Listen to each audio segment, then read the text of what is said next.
Alright guys, so I made one Cyberpunk video not long ago and it's stuck in processing hell on YouTube.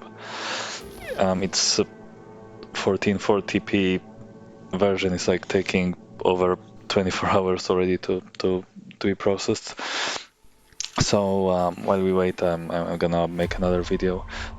It's not actually related to that video at all. I just was unhappy with stuff I've talked about. I felt like I omitted some stuff I would still like to discuss a bit. Plus, I guess I never really did that sick loop on the city beltway, so I guess I might as well do that while I'm mostly talking about the story. I think for about an hour or so until my throat gives out. Where are we at? I had the pool. Okay, let me get down and yeah. Again, spoilers. There will be a lot of them. I will not shy away from discussing the ending. And okay, first of all, let's try to get down without dying. I think maybe if only I could climb on top. Like this should work. I'm gonna take a grenade. Nope.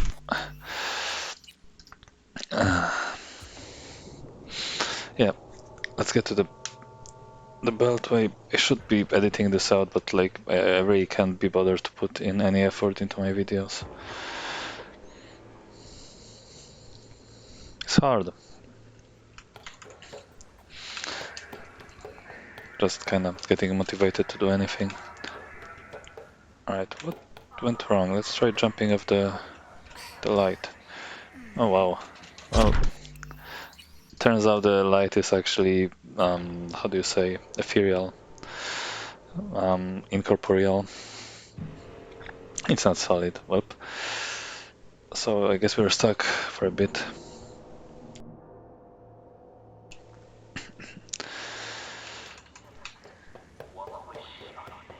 Yeah, I'm not gonna... Wait. Oh, this will work nicely. Oh, turns out I could have just kinda parkoured my way down. Okay, where's the nearest entrance?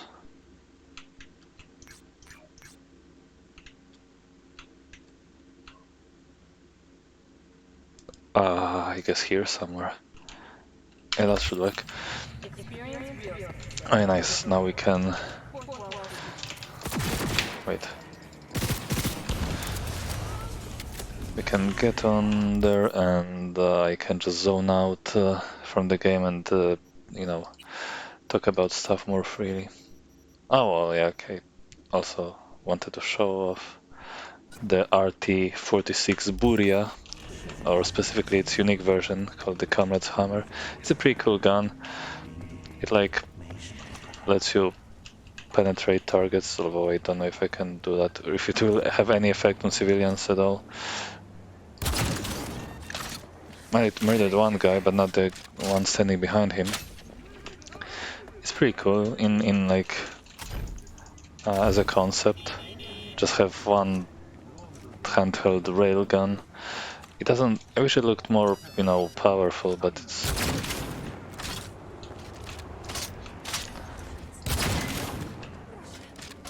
I mean, it has a pretty meaty knockback. It's all cool and stuff. I even have like, you know, insufficient stats to use that gun. You know, only 3 points of body where the gun requires 6 to be used normally. Not like it matters though. In a gun that only has, you know, 1 bullet in the chamber, and you have to reload after every shot. Knockback doesn't matter. Alright. Yeah, I was encumbered or burdened or whatever. Ran out of stamina.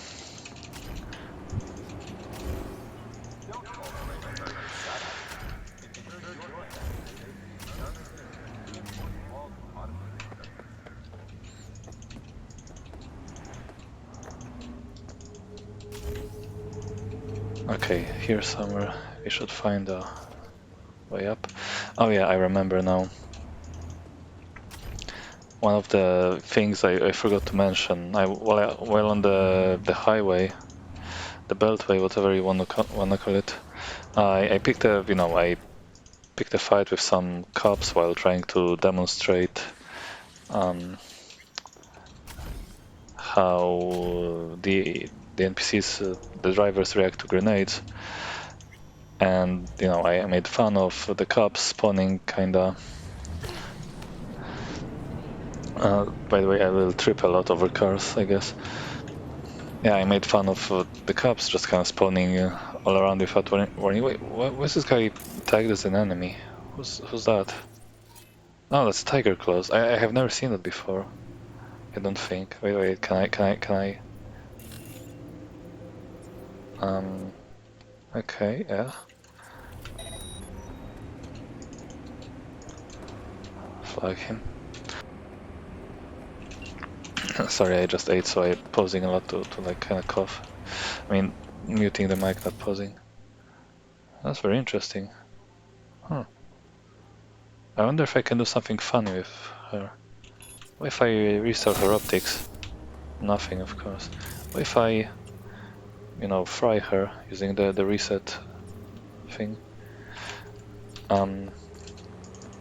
The ping quick hack did not do much, but maybe we could.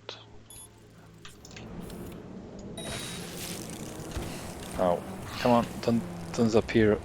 Don't disappear! Ah, she's fine.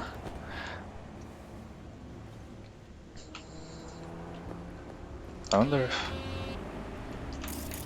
it's very, very peculiar. I don't think I've ever seen a gang member on this highway before as a driver. Cool. Alright, wait, can I?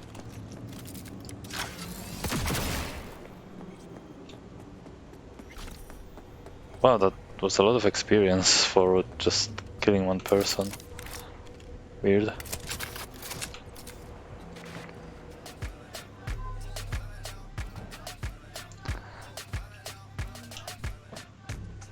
Yeah, I cannot figure it out. It's like, oh, this would normally help with, stamina regeneration, that drink, but it doesn't matter much with this glitch. With the K-hop, it's more useful. So the body is probably gone already. No, not yet.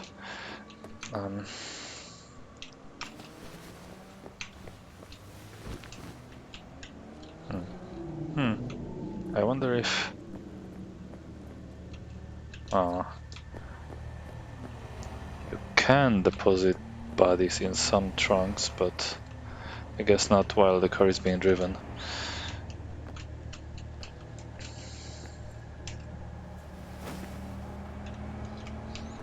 Maybe we could... I wonder what will happen with the body on top of the car. Now I should be able to drive, right? I wish I could just kind of push the... Oh, it's off, whatever. Anyway, back to the police. Of course, I neglected to mention that in one of the updates, I think 1.2, basically 1.2, they quote-unquote fixed the police.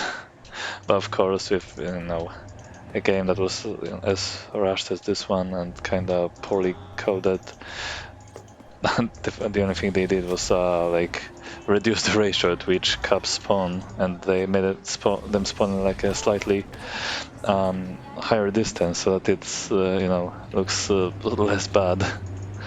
But yeah, I doubt they will ever truly fix bugs like these.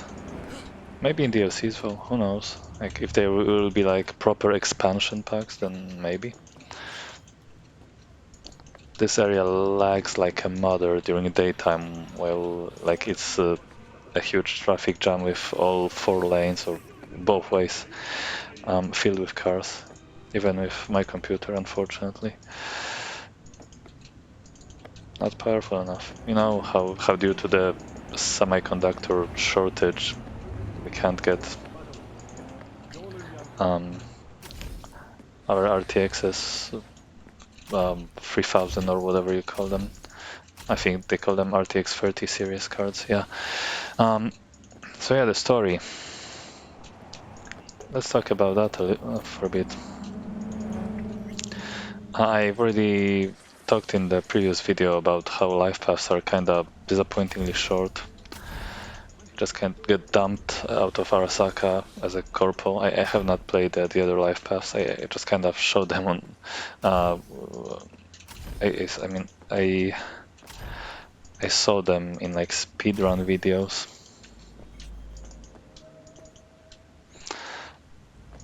I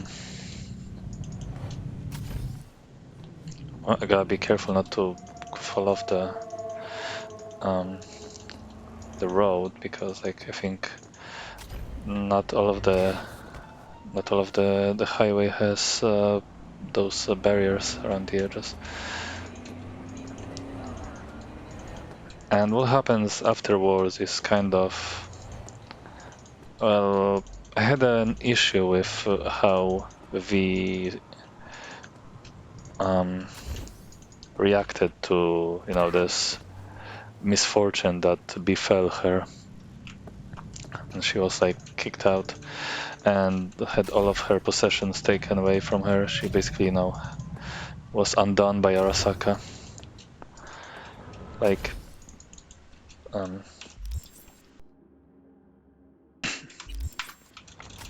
again, I had to mute the mic.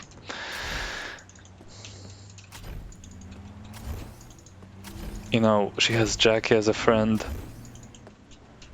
She in that little prologue has like I think 200,000 euro dollars on her account, which is a pretty good amount. I think I was wondering how people of Night City are able to afford cars, and I think the description of the Rayfield Arondite Guinevere, or however you call it, it says that it costs more than the lifetime earnings of an average Night City resident, 52 times more, which is you know, interesting because it only costs about 250,000 euro dollars. So divided by 52, and you get lifetime earnings of a Night City citizen, which is doesn't make much sense because you can buy some of those cars. Like, I don't know if I have this one, Quartz ECT2. Let's check. Oh, they are sorted by alphabetically. I don't know how much this one cost. Maybe we can check in the log. They call it oh yeah, right. They were sorted into like groups. One of them, which was you know, just kind of car stuff, but it's probably somewhere at the end of the cars. I like did all of the car quests, quote unquote quests, in sequence, going from the most expensive to the least expensive. So yeah, Arondite was the first, and then I, you know, went by price pretty much. So it looks like an inexpensive car. Quartz, this one? No. It doesn't tell you the price, unfortunately. The Galina was the cheapest. And if I wanted to see pictures, I'd have to go to, you know, check the SMSs or whatever, your messages, and I don't even know which fixer was selling that, and it won't tell me the price, so or will it? No, it won't.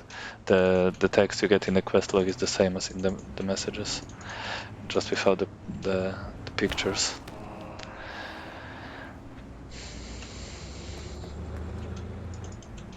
Right, so, you know, you lose everything. I believe that's probably true for all life paths, and, you know, you either meet Jackie, or in case of the Corpo life path, he has been your like old friend for some time. Oh, we've made a lap.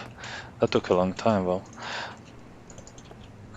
Yeah, last time I glanced at the video time, it was 9 minutes, and we were still like in the middle of a lap, so very long time. I think if you like really focus, you can probably lap the whole city in like I guess 4 minutes. I never actually measured the time, but it feels like it should be possible. Like, okay, you were already seeing me pick up speed like quite nicely. And you can keep it pretty much. There's like only one section that I think is pretty bad, and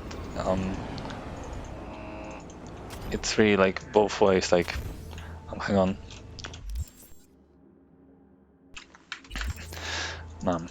I hate the little how do you say? What? How do I stop so abruptly? Anyway, I hate the little coughs of sorts I do after eating. Sometime I guess that means I haven't, drank enough. Yeah, you can, whichever way you like circle the city clockwise or counterclockwise, there's only really one tricky section, which is the one that I complained about, that it lags during daytime when there's more traffic. Maybe we could alleviate this whole traffic issue. Let's set traffic to low. That affects cars as well, I think. Yeah, let's just give ourselves empty streets, like navigate without so many obstacles, because I am already focusing. My mind is elsewhere. It's much better. As you can see, it's like my city is depopulated. It's a ghost town almost. So yeah, Jackie is a total bro. I am of course upset that they just kinda kill him off at the end of the prologue, or well, Act 1 as they call it, but it feels to me like basically nice speed. Now let's side up. Yes, very nice. It feels like the whole story up to the end of the heist is like supposed to be like a prologue.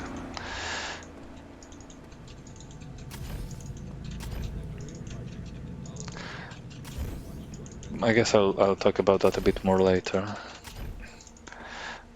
But yeah, I don't really like this whole idea of V going mercenary. Like, I get it, you've lost everything, you might as well. Okay, so her going mercenary is not so much of an issue to me. Like, it's kind of nice that, she seems to have like a sense of conscience. Like, one of the first jobs you see is her and Jackie rescuing Sandra Dorset from the scavengers' hideout.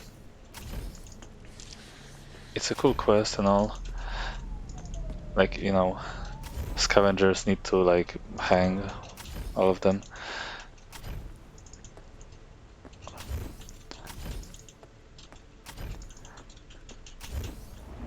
This turn is also problematic a bit. Like, it's hard to gain speed on this incline, like maintain it too, because well, you're the most speed you gain by like jumping immediately after dashing, like as close to the ground as possible. I don't know how it works. Something about momentum. I'm no physicist. Yeah, this part also is where I tend to slow down. On even ground it works the best. And I underuse the slide, which, well, makes you lose speed, but also makes you kind of glued to the surface, more or less. Not really, but it like makes you stick to the surface better, which is helpful in places. I hear... Oh, dang it. For some reason I aborted the slide.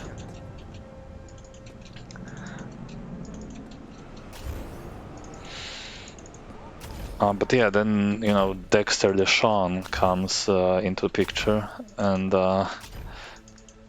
yeah, I just don't get V's motivations for deciding to go on like a extremely tough heist that she's not really well equipped for. I don't remember how big the time skip was. I think it was like 6 months. This is where you slide, so you know you lose speed, but you also avoid that what I've just did when, and again, when V grants you, you like are unable to jump or to sound the actions for a while, and you know generally happens while you are on the verge of taking fall damage.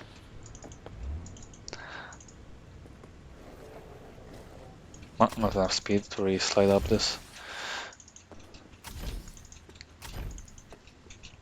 So yeah, I just don't get it. Like, I think it was Jackie's idea who tells V something like, "Do you want to live like a peaceful, quiet life, or go down in a blaze of glory?"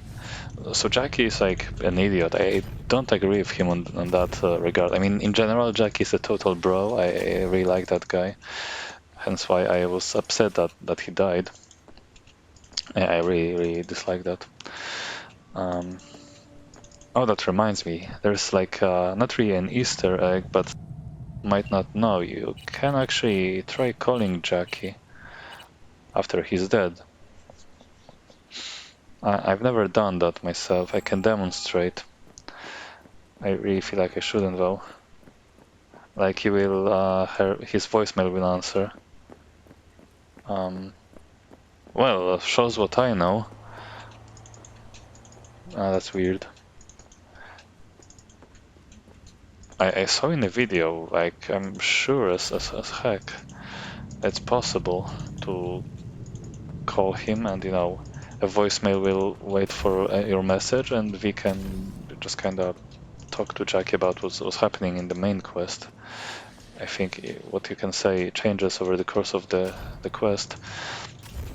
I don't know why I cannot do that right now. I mean, like, is that because I've already beaten the game? Like, you might know that I had this weapon, Ba Xing Chong, something like that.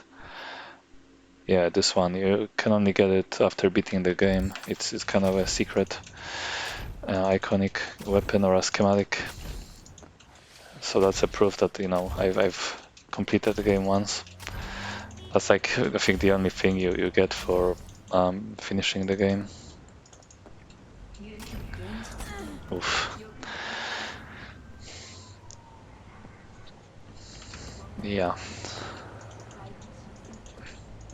So that was just a plain stupid idea to go on this super difficult mission just to, you know, lured with the promises of dazzling wealth, even though the risk is high. It just sounds, you know,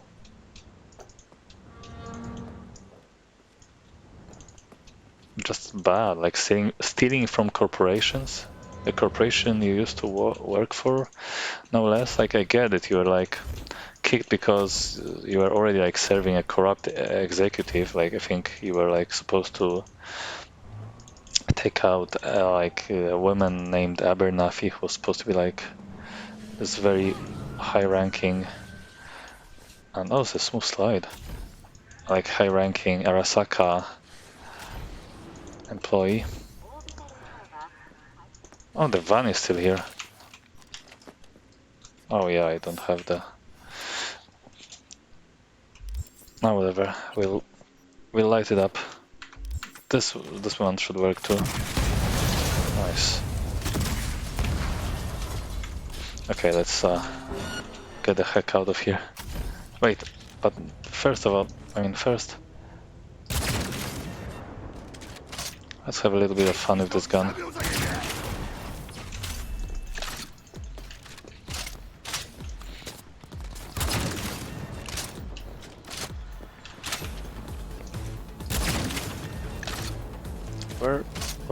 Where my max stack boys at? Oh, there they are, I think.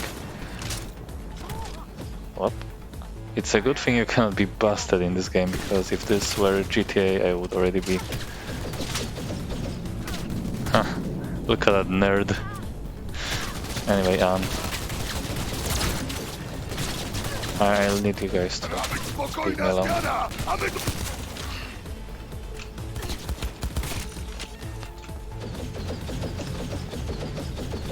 What a nerd. Later, nerd.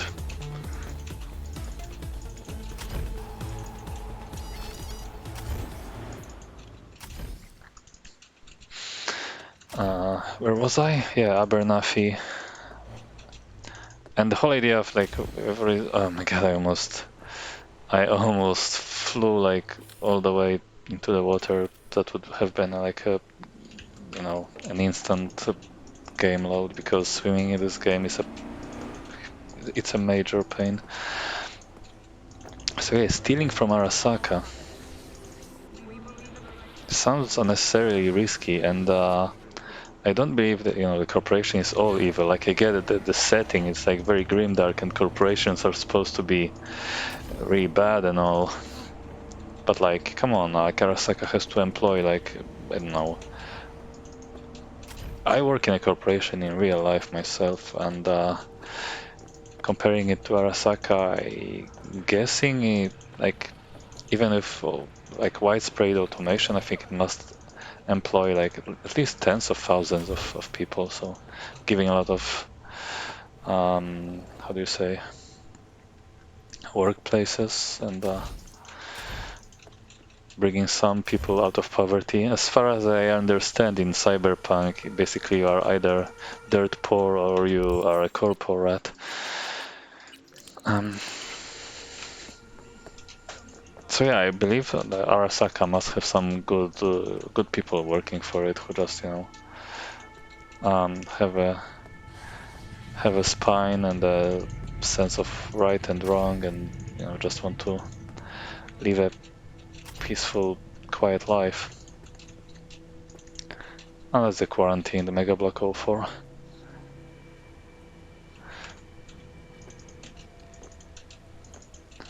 Maybe I should switch directions. It's been almost 30 minutes.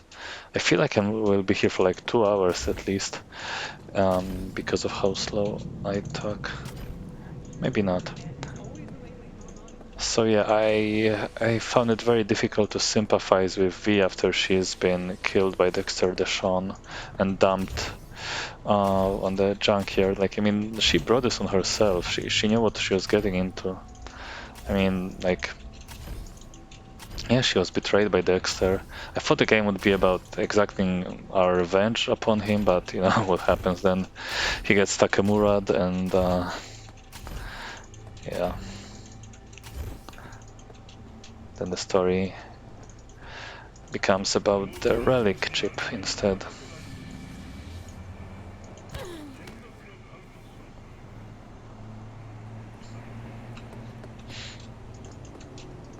But yeah, from that point onward, after Jackie's death and V's near death, or death and resurrection, technically, I was kind of like losing interest in like V's own welfare.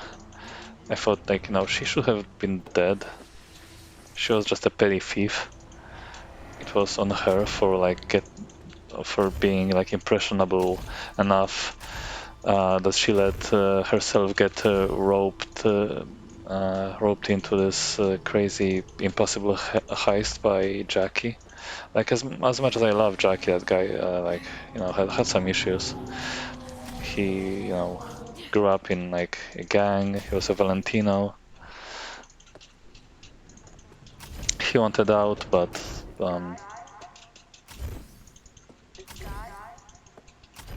that van is still there.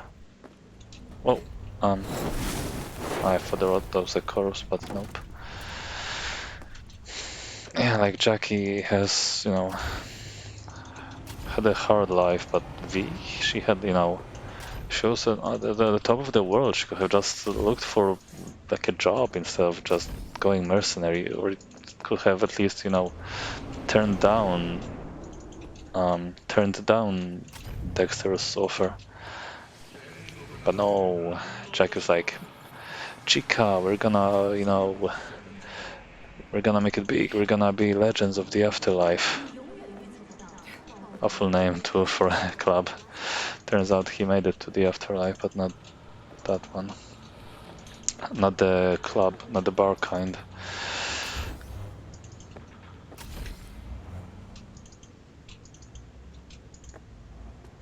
So yeah, I at that point like I had difficulty remaining interested in the game, and you know it was hard to keep playing from that point onward. I was like, yeah, okay, she died, good. I have not much interest in like following her story anymore. Um, Let me think.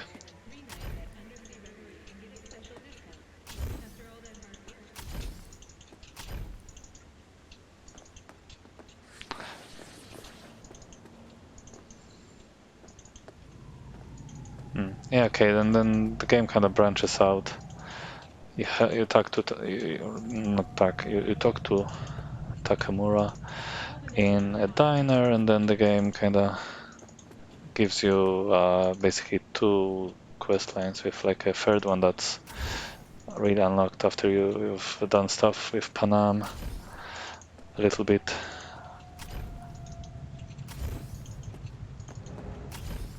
We are going fast right now. This is pleasant, pleasurable. That was the word, pleasing, whatever. But yeah, then you lose all of your speed by this point. Oh, it's also interesting. If you enter the slide when next to a car, you don't actually get knocked down. There are ways to avoid getting knocked down if you make a mistake and get too close.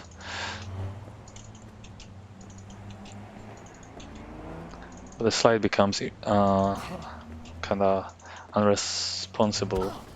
Oh yeah, that's another way to like avoid getting knocked down, like getting hit from above while mid-jump or something. I don't really know how that works. Uh, not totally. I just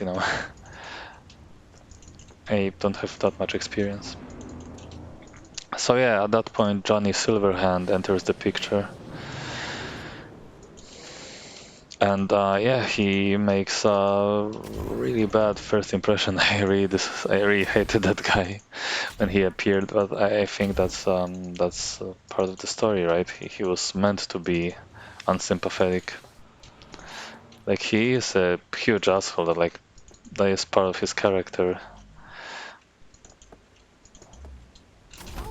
and well, arguably, like the majority of the story is about this relationship with Silverhand and its gradual growth over time, and as the two become sort of friends or not. It's up to the player to decide in theory.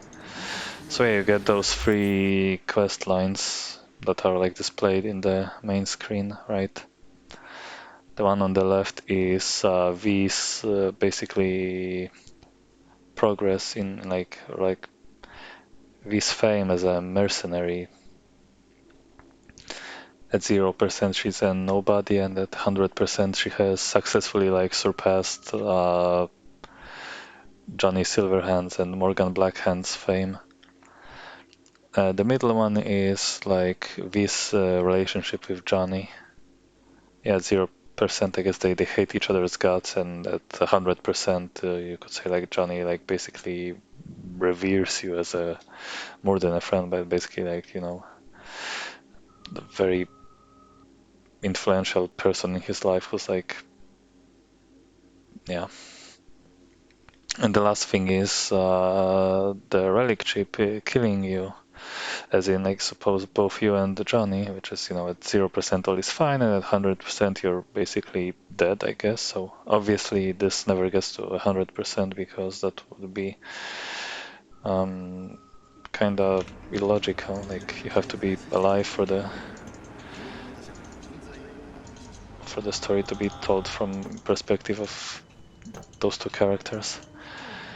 At least that's how I interpret those three icons. I mean, it took me a while to discover that. Wait. It took me a while to discover that they're like changing descriptions to all of those quest lines. Like they update together with the percentage. Um, so unfortunately, I don't know all of those. Hopefully, someone documents them. I have not been able to find those little like how do you even search for that, like questline progress texts or something? I really don't know what even to search for to like find the thing I'm looking for.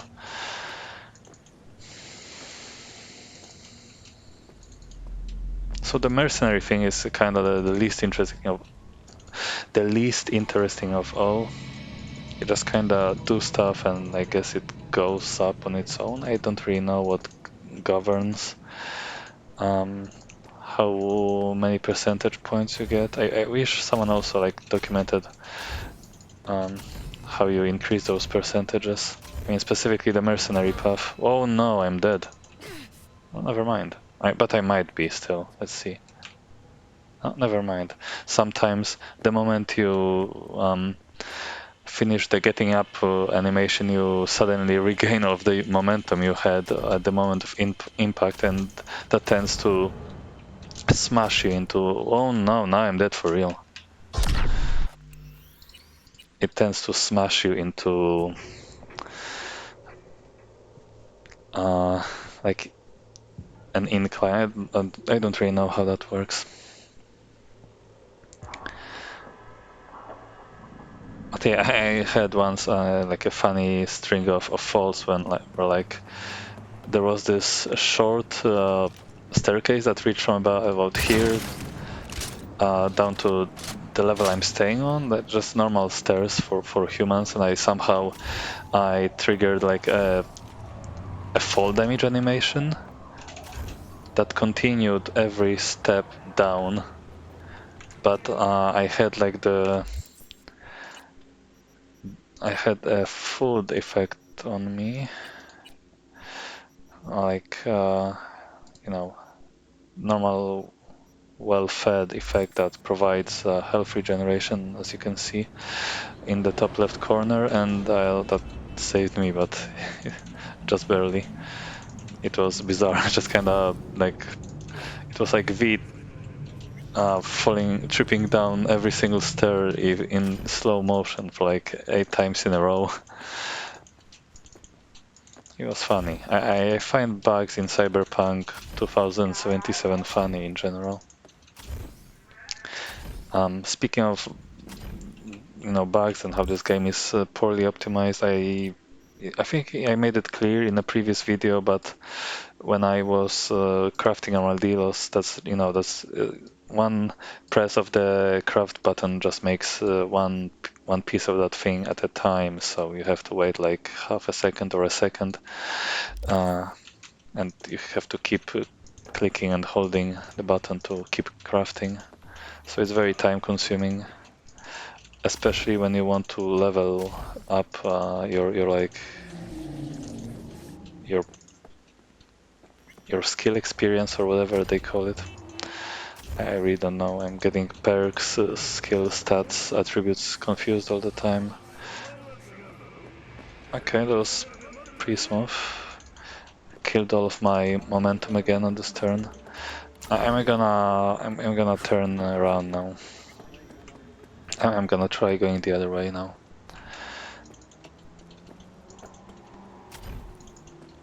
Actually, I'm gonna give myself a running start. I will run to the end of the straight road, and then I will turn around, so I can hopefully, slide up the slope easier.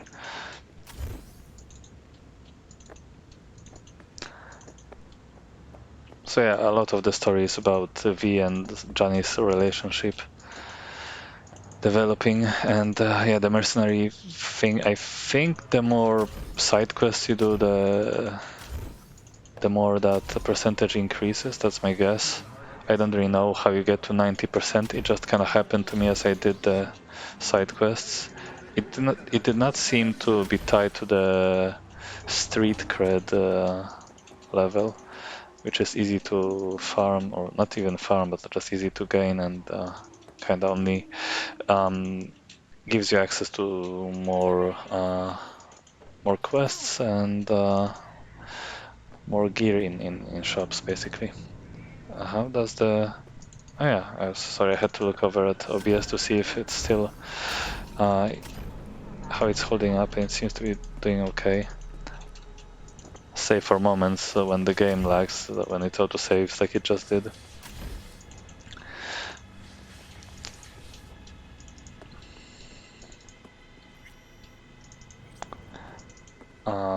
Yeah.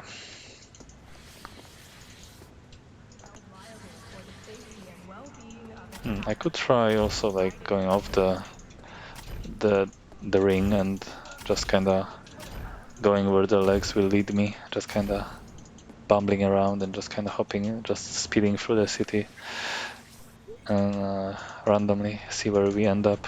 That could be fun.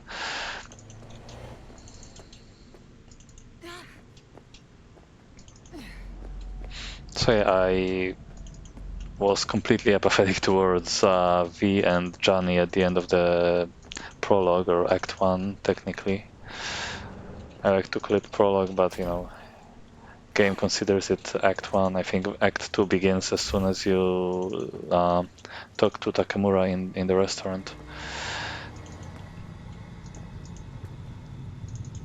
So that was definitely the low point of the game for me.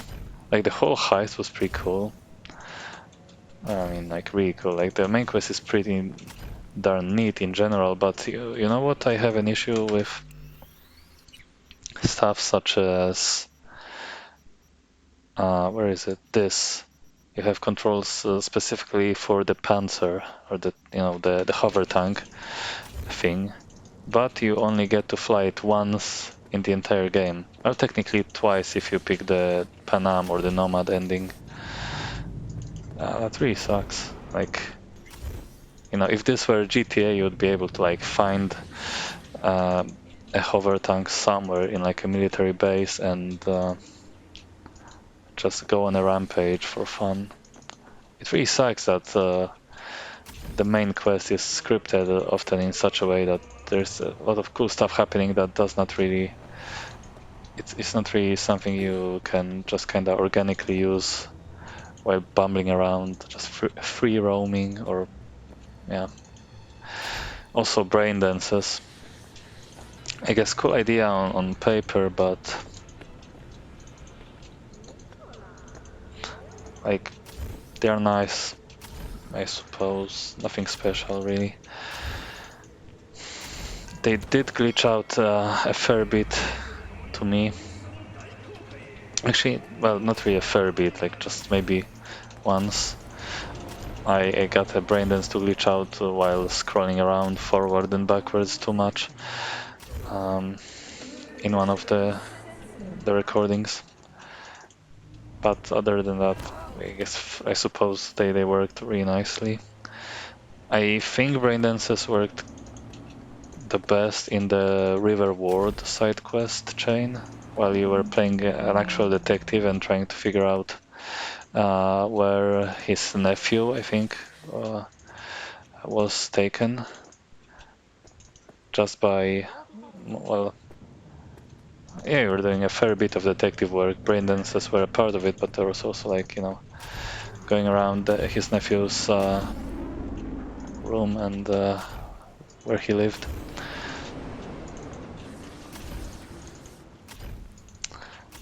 That was pretty neato.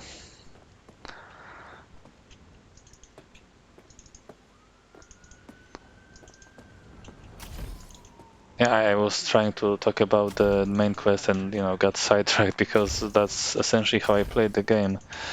Kinda like I played Skyrim, where I completed the prologue, then went to Winterhold, I think they call the city, where I tried to become a sorcerer and completed the Winterhold Academy's quest chain. But you know, in Skyrim, that was it. I got bored with the game after that and just never played it again. It was very repetitive. I did not like enemies scaling to your level. To Cyberpunk's credit, enemies do not scale to your level. Oh yeah, maybe we should go mess with the Valentinos while we're at it to like hear their music. It's pretty cool. They are the highest level gang, but I believe it's not by virtue of who they are. It's just that the level distribution in the game goes something like the order you explore the areas. So Watson has the lowest level enemies because, well, you live here in Little China. Oh, right, I have the Gary the Prophet quest here. I never completed it because he's only active during certain times of day, and I couldn't be bothered to figure this out. I don't know why there's a sometimes you get like stuff like see the asterisk over the Reaper dock to the right of the cursor. I don't want to mouse over it because then the asterisk will be gone, and I might probably want to check it out to see what's changed. Typically, an asterisk even like happens when you like get a single new line of dialogue or something. So I would be, I guess, willing to investigate that. I think I have some manual saves, so it really doesn't matter. I guess I'm like protected. Yeah, Little China, Arasaka waterfront is like dead. It's like nothing is in there. Like even if you skip the quest, the only thing is you have is obviously the Konpeki Plaza. Um, a very important place to the story where the first act culminates. But yeah, this place is empty as heck. Not as empty as the oil fields though. Like the whole purpose of this entire area is just one side quest. Um, yeah, it goes like Watson, I think, then Westbrook, then like the Badlands, Pacifica, I guess, Santo Domingo, and yeah, basically City Center is actually I think Haywood and then City Center are like the highest level areas. And yeah, Haywood happens to be where Valentinos are stationed. So yeah, it's kind of funny. You only require like judging from how my brother played the game. Wait, I forgot to set my marker. I don't know, somewhere here we should run into some Valentinos and listen to their sick combat music. Uh,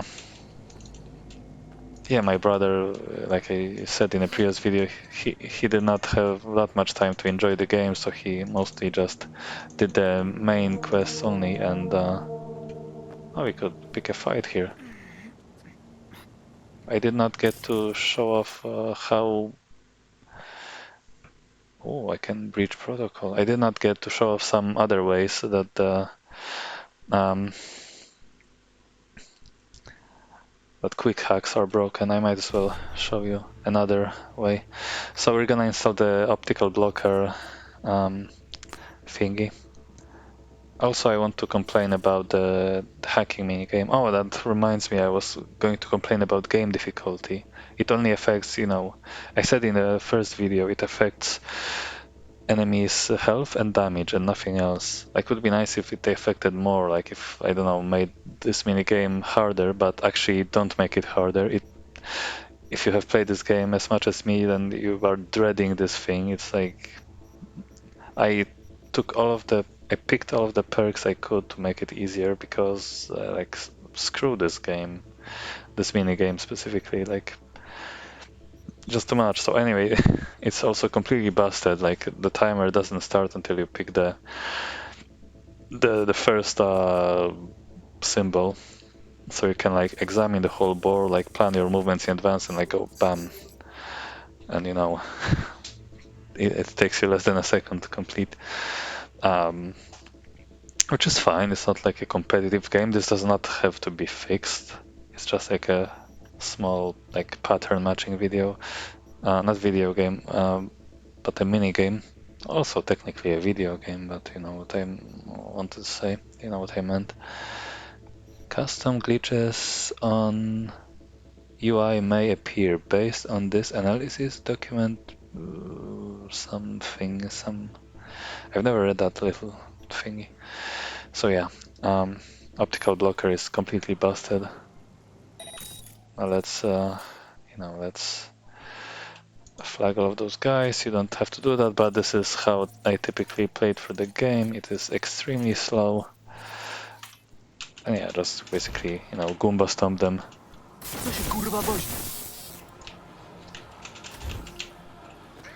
Don't even worry about it. Like, it just triggered all of their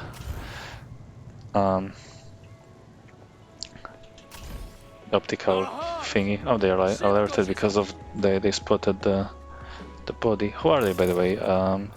6-3. Those guys don't have a nice combat music. Let's see what happens if I unleash the virus. That should make short work of them. No, they're in combat now.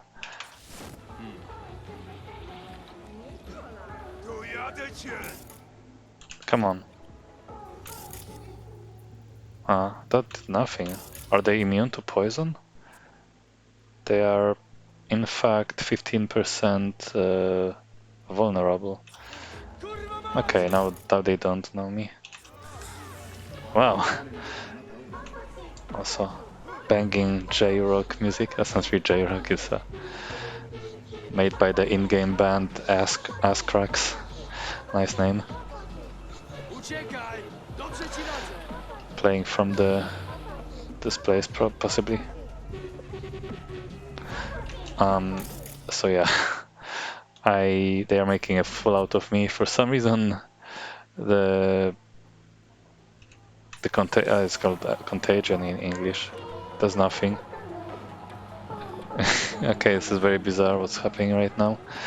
I know, it's just how Cyberpunk is. So you can mess with them in many ways. I'm gonna get spotted now, but it's okay. Or not, because my stealth is apparently obscene. You can just kind of go around.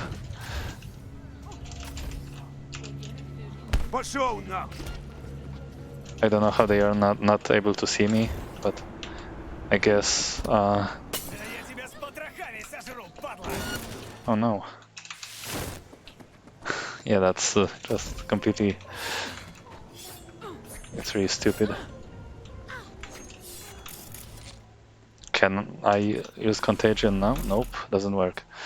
So how many people actually get affected by... Okay, 2, 3 of them. All 4 of them, nice.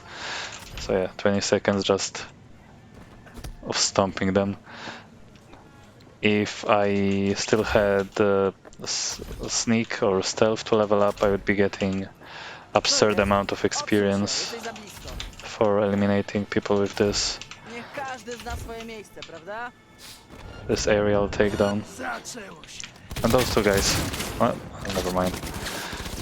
Cannot flop. Wow, I am terrible at this. Come on, guys. Just throw me a bone. I am at a loss for words. How am I not able to hit them? Come on. I just want to line them up, both of them. Can I even hit them? This is absurd. Oh, okay. Looks like they care about bullets as much as I do.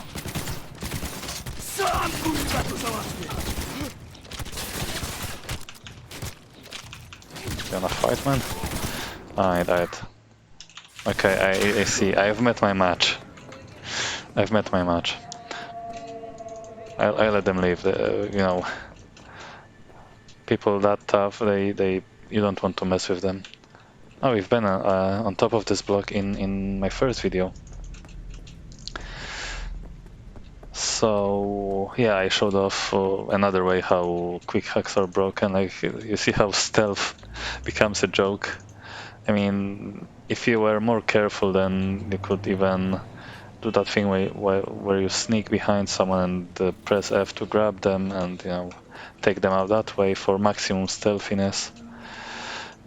And what I did was like more carefree, just kinda going in there and, you know, being above consequences because you just wipe their memories and they're back to being alerted, which unfortunately, they remain alerted forever, but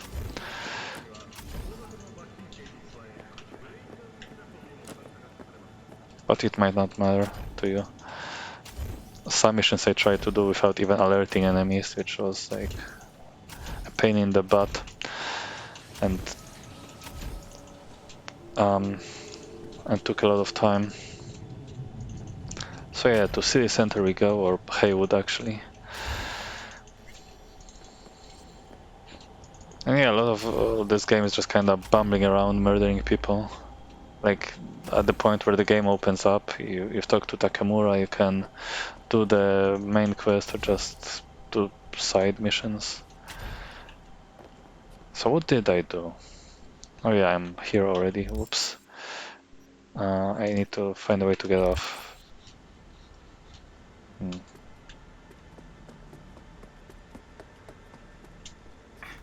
I don't like this.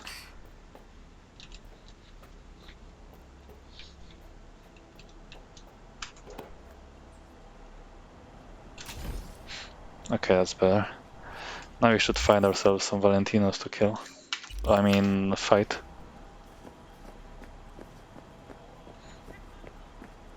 Game is very pretty, I keep saying this. Hello, friends. I wish I had more of you around. Fight me. Guys, fight me. Guys.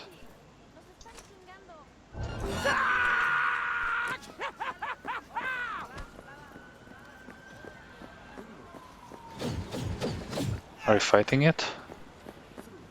Melee should really mess me up, but... Where's the music? They're supposed to have a very cool combat music. Come on. Warning shots, where's the music? I guess... Wait, I cannot damage them again? Oh, never mind, I can. It's beautiful what you can do.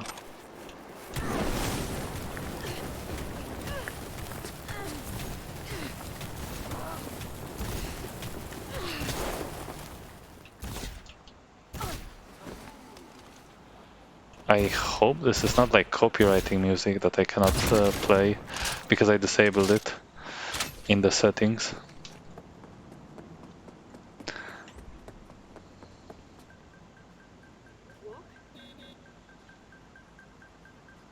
Hey, there's more. Oh, those are cops. Robo cops. Oh, cool. Those are the only NCPD guys you can actually hack. Nice. I don't think I've seen them just kind of stationed on the street before. I think this is El Coyote Cojo, whatever that means. I think cojones means testicles in Spanish, but that's basically Mama Wells's place. And that's Pedro, or what's his name? Pepe. And there's Mama Welles. I mean, Guadalupe Alejandra Welles, of course. Nice place.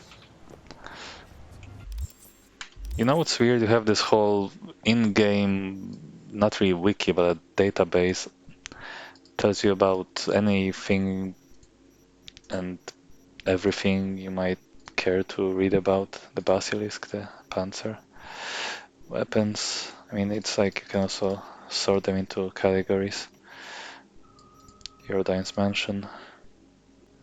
Where are the people? You have even guides on how to play the game. And I don't really get why you even have all this in the game. I mean, one thing that's nice, if you look up the people you get, those pretty cool 3D renders displayed over here. Not 3D. I mean, they're like 2D, just kind of pictures, but they're like pretty nice. And someone ripped them from the game with transparency and all. They're pretty cool. So where's Mama Wallace? There she is.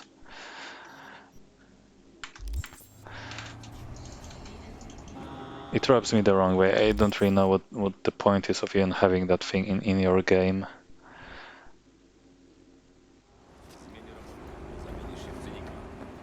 Tak ty? Tak, kurwa, jak ja, jesteś młody. Kurwa. Everywhere with the swearing. Where are the boys at? The Valentinos. Yeah, this is yet another example, or I guess the only example so far, but this is what I referenced in my first video. Gość był albo nieprzeciętnie inteligentny, albo Oh, bardzo they have głupi. unique dialogues, apparently. Oh, maybe not. There's a crime scene. But yeah, like I was saying, all of those amazingly, tall buildings you cannot access. It's sad. Wandering around like this made me realize how much I relied on all of those markers for like finding places to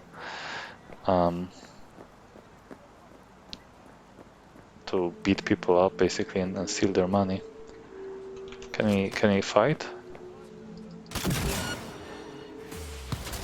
There we go. Oh boy. Wait. Oh my fuck.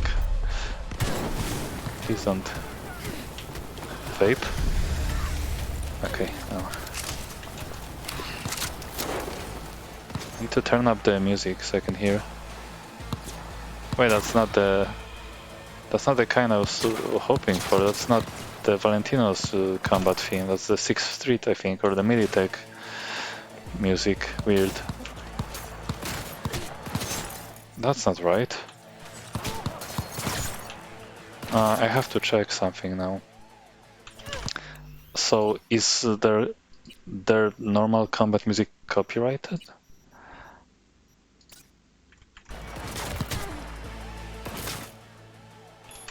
Let's redo this, guys.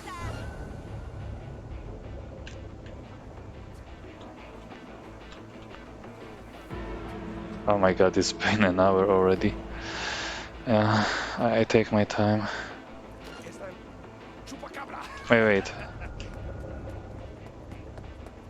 Why is the music is now switched to suspense mode? I want it to end completely.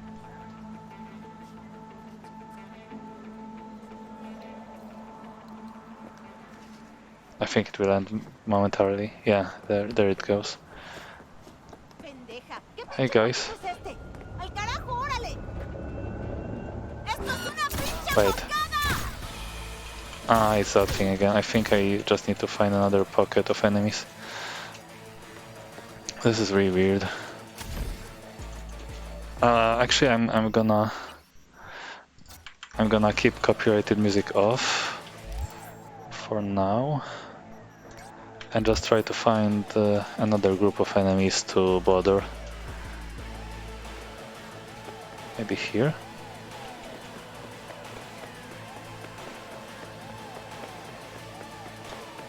I mean, Cyberpunk has some really neat music sometimes. This one is one of the less interesting tracks. You guys. Hi. ¿Qué fue eso? Wait. You look like Padre a bit. Aliviánate, muñeca. Oh. No music? Okay. Well, that's disappointing to say the least. So what if I enable this in before the video gets taken down from YouTube for including copyrighted music? Jak nic widziałem. Still nothing. It's just bizarre. One more set of enemies. We'll see if I still get no music or the mismatched one.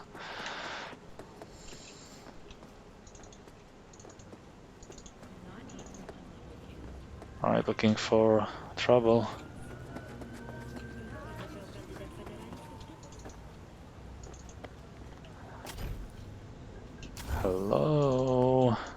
anyone in here? Oh, that's cool. I hit the obstacle and somehow cancelled the trip on my ass animation.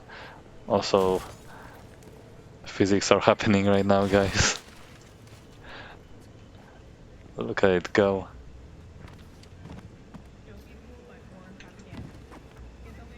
It would be nice if that thing just kind of launched suddenly violently in my face and killed me.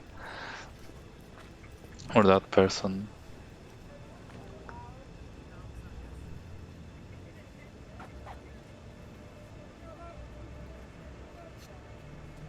Just another die, and another day in Night City.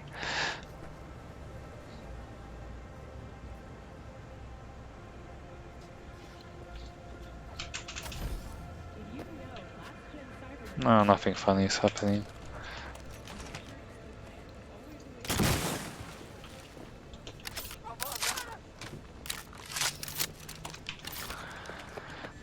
Why did I equip that gun? I meant to use, the crazy good thing that just aims for you.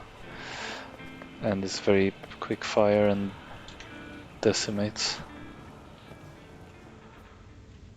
A gun shop. Yeah, let's not dilly-dally. We have to find some Valentinos. My quest continues. Oh, that's the town hall.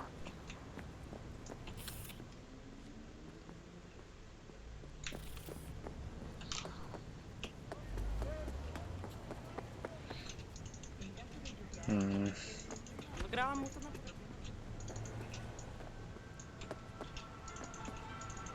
But yeah, this movement gets addictive. It's so fun. You just keep doing it, basically on instinct. Oh, cool. That's the Night Sea track. I think it's made by like a person named Grimes. Maybe I'm crazy, but Grimes sounds to me like a male name. I remember a miner by that name in the old mine in Gothic. Go play Gothic, by the way. It's a cool game. Well, in Poland it was more of a phenomenon because of. Maybe I'll talk about it later. There's really no time to like further distract myself. Hey guys.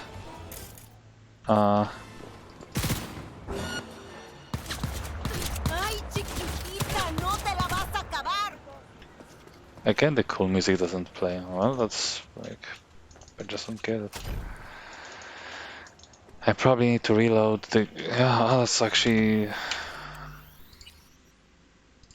That could actually be the reason. Maybe the change in settings only takes after you have reloaded the game. That could. I can imagine. I can conceive that being the case.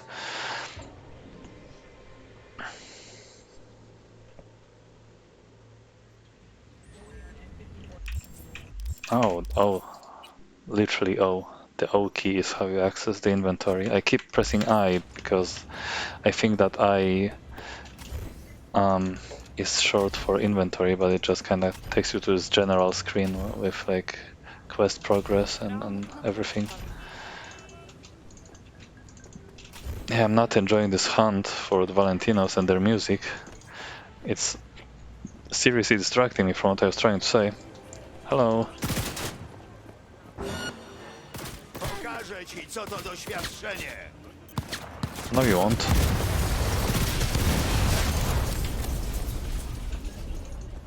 Okay, well, it was not meant to be. I tried. I didn't even touch the endings yet. Well, to be fair, Act 2 is kinda, where everything happens, basically.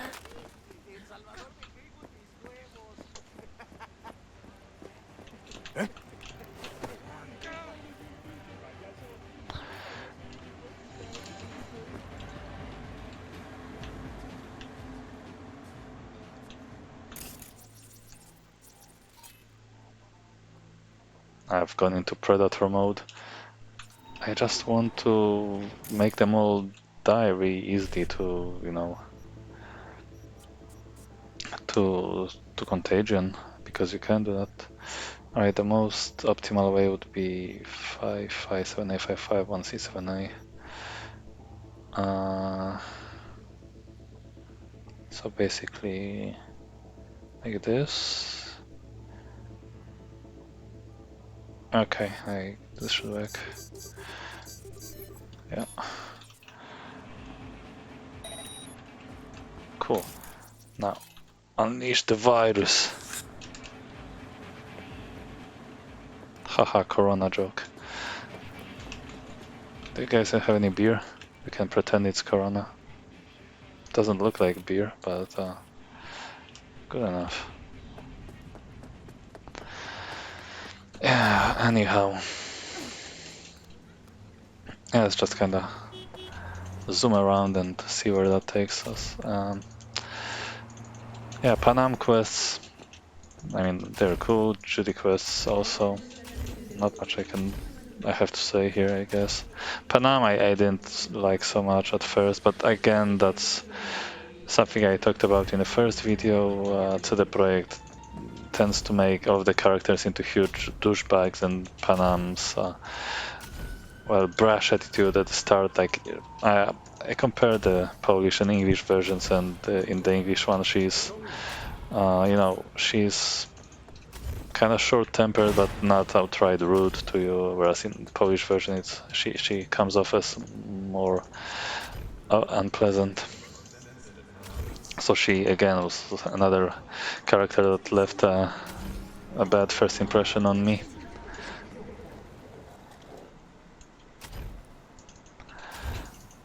I guess not much to say about her. Nomads, I don't like the Badlands much, so or the whole idea of nomads. I found myself more fascinated about the corporate, which I guess you'll find their building somewhere beyond this bridge. Judy, you know, she's the lesbian love interest. I was going to also talk about all of the, how do you say, romance scenes in the game. Obviously, I was like, you know, such a completionist. I like had to see multiple romance scenes. I was not exactly concerned about staying faithful to. Yeah, I'm in Little China. Whoops.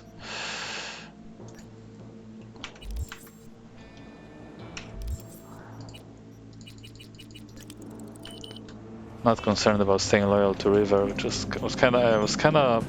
What? I'm sorry, this is story spoilers. Ah, Blue Moon, I remember her. That's the kawaii, kawaii shoujo, or how you say, cute girl in like Japanese. She's from Ascrax.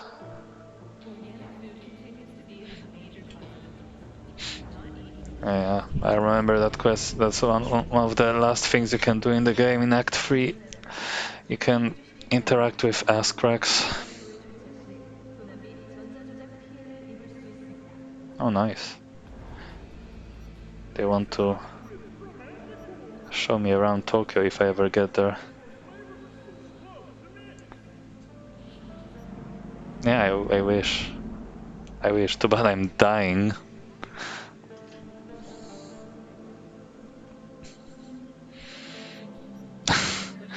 Bugged dialogue. I can just repeat my previous message like a broken record. Sounds good. Maybe one day.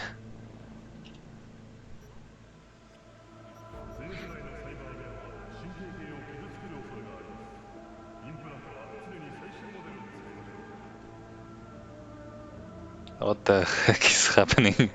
I like how the communicator retroactively added one message after my broken record response. That's a common occurrence in those SMS exchanges.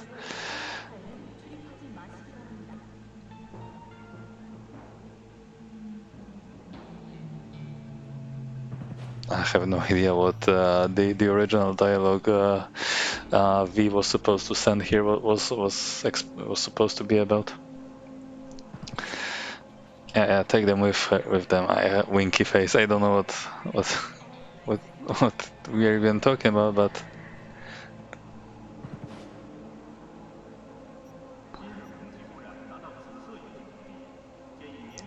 take care and goodbye, or see you later. Technically.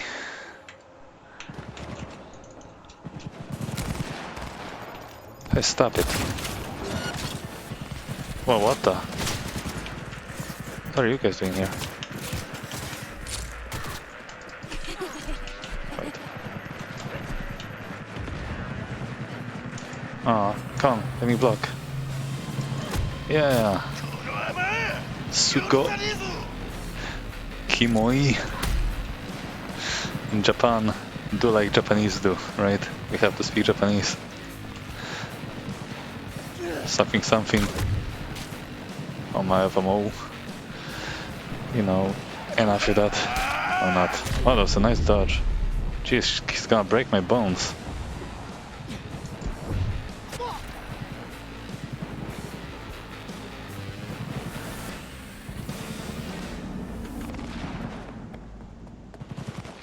Anyhow. Yeah, whatever, we should not get sidetracked anymore. Let's talk about the story some more. Was I already talking about Judy? NCPD! Wyrzuć broń i wychodź!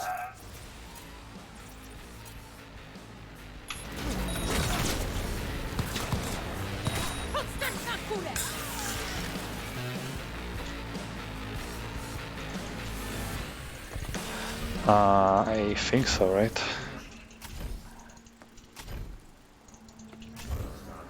So I kind of think like her the best out of the, well, at least romanceable characters off the top of my head. She seems alright. I mean, except for the whole thing that she seems very obviously mentally unstable and appears to use V as a kind of emotional crutch. But yeah, I very vividly remember. Whoa, I don't think I've ever seen that statue before. I've seen the the memorials of the bombing of the Arasaka Tower over there, but not this thing. FF06B5, does that mean anything? Very unlikely. I have no idea what this four-armed claw arm robot is supposed to symbolize. But it looks nice.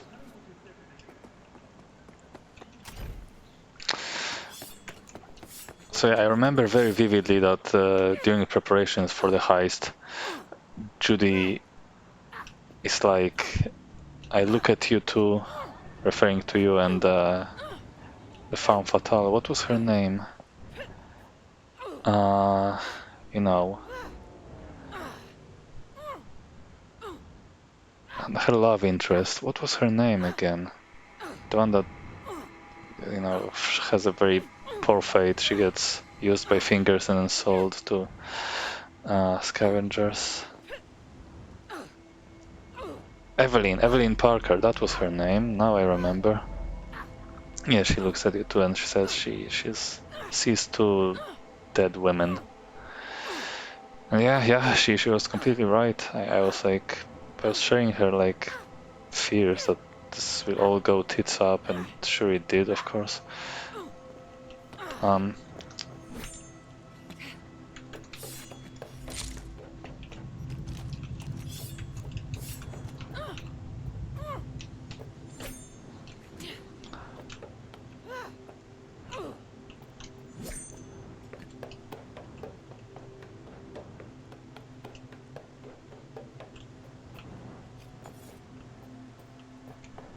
It's cool that this building is like fully not really textured, but it has collision about it. Wait, those are turrets from, you know, Johnny Silverhand's flashback from like many years ago. You're never supposed to come around here, but Wait, that's really weird. I did not think they would just use this whole area, so that's why it has so much detail to it. That's because you are supposed to go here once during a flashback many years ago. So I guess they never really, repaired. Oh my god, I'm dead. Well, I want to go back there though and see if I can see the corpses from my rampages as Johnny. Yeah, I guess that's enough about characters. The Perales mission was kind of cool, the about Bunraku dolls or whatever. I have no idea what it was called in English because, quest names in English have those references to musical, not musical tracks, but like to songs and stuff. And in Polish, this whole idea is completely abandoned and quest names are like arbitrary. But yeah, that was really fun. If the mayor being mind controlled and Mr. B being a kind of a G-man character of the game. There's this mysterious figure that works from the shadows and like hacks you remotely via phone call. And yeah, a little bit of mystery is cool.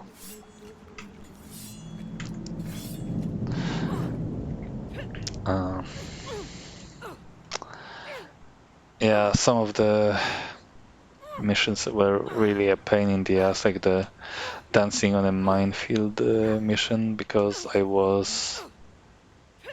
Oh, cool, it even like shows you the portions of Arasaka Tower as you ascend it. Counterintelligence, it said, something like that.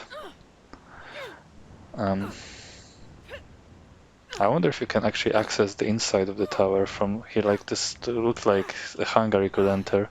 Oh no, I'm falling now, I think. Wait, no, I'm not. I am. Whoops. I lost too much momentum. That's unfortunate.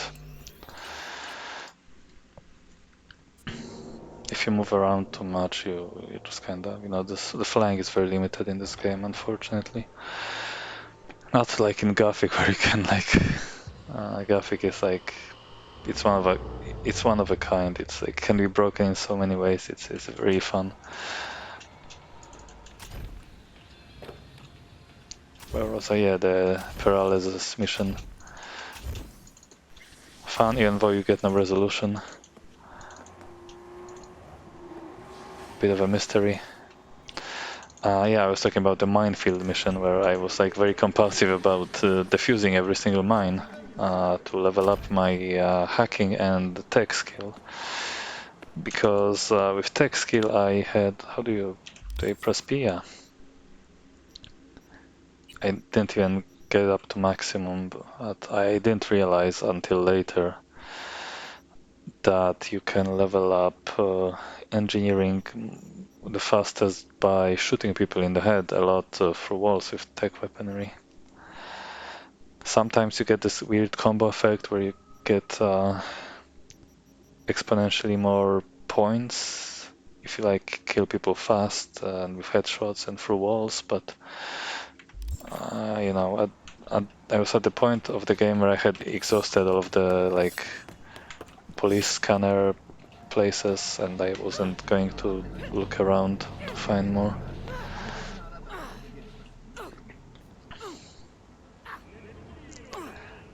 Yeah, the minefield, I think I counted like at least 200 mines.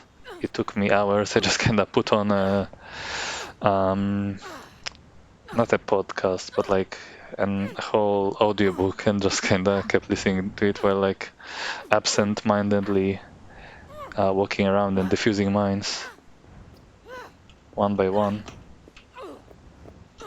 What is this place? Oh, is this jungle area? Nice. Not fully textured. It's from the ending with Johnny Silverhand and Rogue. Very cool. I wonder what else you can access. Anyway, let's try ascending. Well, I just sealed my doom. Unfortunate. I'm thinking about the whole of the missions and side quests that you do. There is this obligatory trans character in the game that is very, very obviously signal, talks about her transition and gives you the transmobile. Where's the transmobile? Let's summon the transmobile.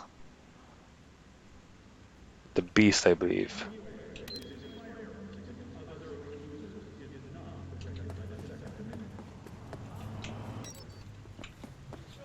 Trans rights, you guys.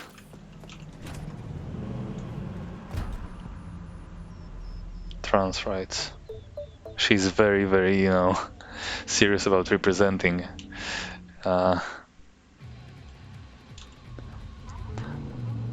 she is. Which every time there are trans characters in like fantasy or sci-fi settings, it makes me wonder, like, is like transgenderism even a problem at this point? I mean, like with all of the body modifications that you can install, for example, in 2077, I imagine like dysphoria is a solved problem. Basically, you can let people transition fully and just live the life as the gender they are born with, right? That didn't match their, actually, how do you say, whatever, you know what I mean. But yeah, basically the trans character, you never figure out she's trans until she tells you, just what trans people in real life aspire to be, basically. So the races were really lame.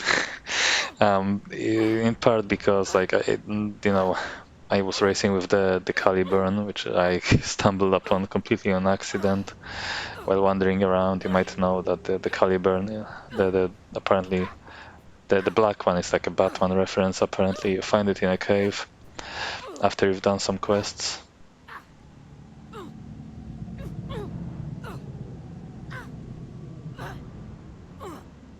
Am I crazy or am I going very, very, very slowly?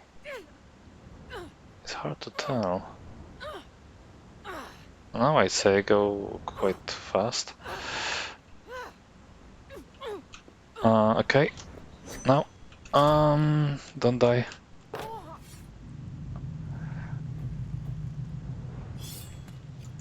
I need to sheath my Hanzo steel. Ow! I just tried to jump, but I had like some store height values that caused me pain. Alright, let's go back. Somewhere here. Ooh, what's this? Very interesting. I wish I could look inside. There has to be like a no-clip hack, or mod rather, for the game that just lets you fly around and phase through walls. That would be fun. To not be even restricted by what glitches you can perform. Can I slide through? Nice. Alright, so I think Johnny went down those stairs. Very cool. Base of the antenna, what? Disarm. Remote activation. I know Johnny is cannot hack, but I don't know what that did. Apparently nothing. I don't think you're supposed to hack those things. Okay. Antenna base, yeah, right. Oh, yeah, I can. I didn't know I can just turn them off like this. What? Makes no sense. Some of them are already blown up like this one, but this one is intact. Danger. Bizarre.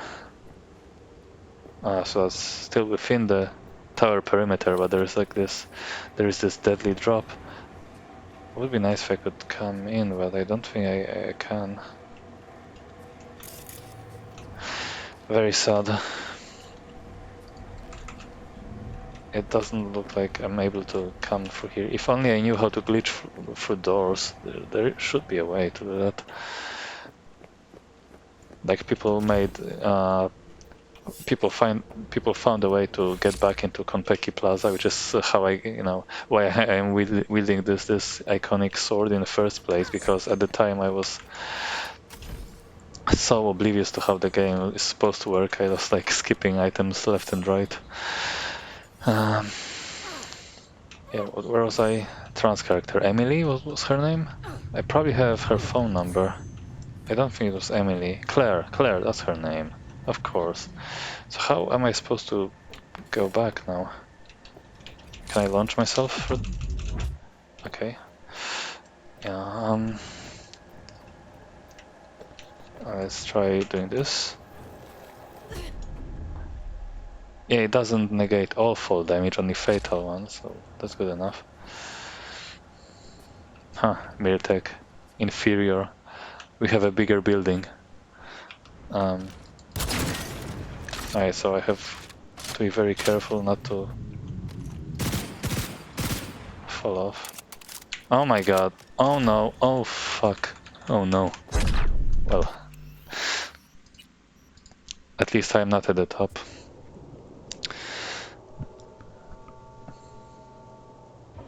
I think we can just talk about the endings now.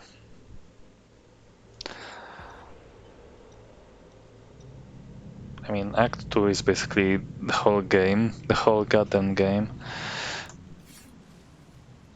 Funny how those things explode as you look on them. So yeah, I'm stuck. I don't know how I will go back yet. Fun. Joy. And fun. Maybe the side should be safe. Not the front. Oof. Yeah, just the way I came. Right. Maybe a little bit. Oh my god, am I going to die from this? No. But this tower is way more huge than I give it credit for.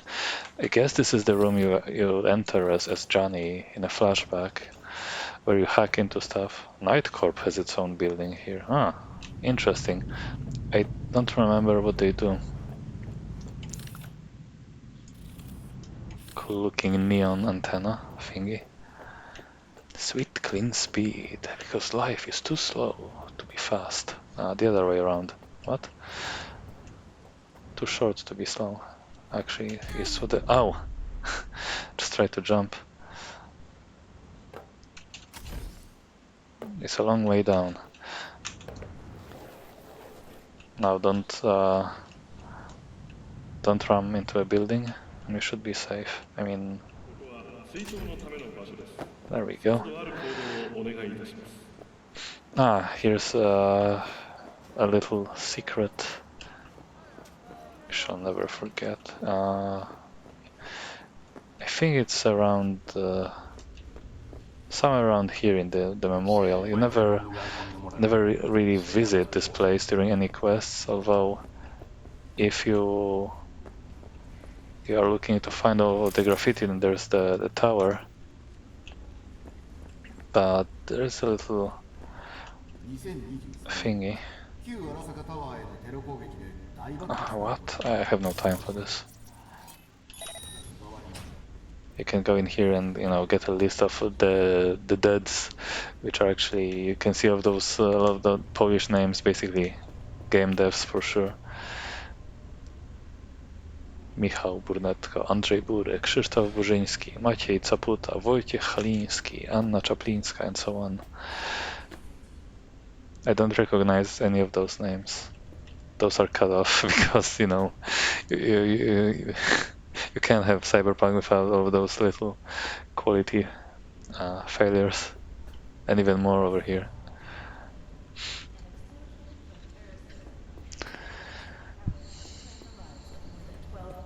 What was I talking about? Claire and endings.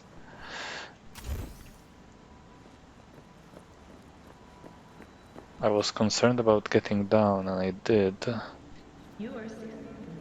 Mm.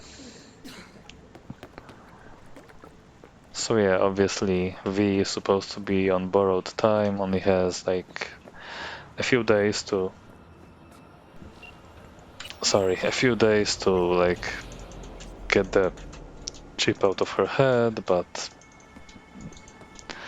there's this dissonance between how much time you can take and how much you have, which is like, you know, hard to integrate the story and the gameplay. I don't know how they would even solve that. Wild Blue, find your frontier, hotel and spa. Oh, that reminds me of the Blade Runner hotel. Maybe I will show you guys. Where was that? Batty's hotel. It was somewhere in Vista del Rey. By the looks of things, it's here. Right? Or was it in Glen? Might have been Glen. Maybe we can find it. Hum. It was a tall building. I think it's one of the two. We'll see.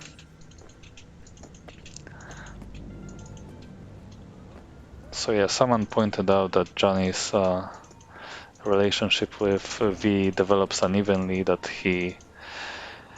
oh yeah, that's the place where you know, you see cars randomly falling from the sky and or being on the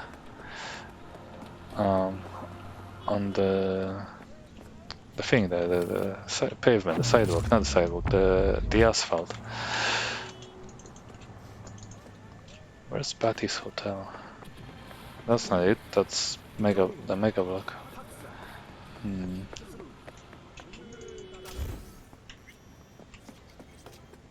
I think it was in Vista. We'll find it. Wait, is that Delamain's office, the original one? Oh, that's another one apparently. Or maybe you were supposed to enter it? I no longer remember such things. It's what I said in the first video. A lot of the places are tied to quests and cannot be entered. Actually, if there's a garage next to the spot, then there's no garage that I can see. So it's a different main office. Yeah, V's relationship with Johnny develops kind of... Oh, Advocate Hotel, that's the one I wanted to go to. So we are here. I never watched Blade Runner, so I don't get any of those references. Oh, the hotel is shorter than I thought. Or, yeah. It's pretty cool. It's nice that, you know, game has those obscure... Well, not really obscure, like... I guess everyone knows Blade Runner. Everyone who is not an uncultured swine like me. But it's cool that it has those little Easter eggs there that, you know... Is that like an origami rabbit or something? It's probably another reference, if I were to guess. A lot of those things seem like generic graffiti. How are you supposed to go up? Ah, of course, here. So we won't see much right now. Actually, allow me to make it daytime. Yes, relic malfunction. No, it's daytime, right?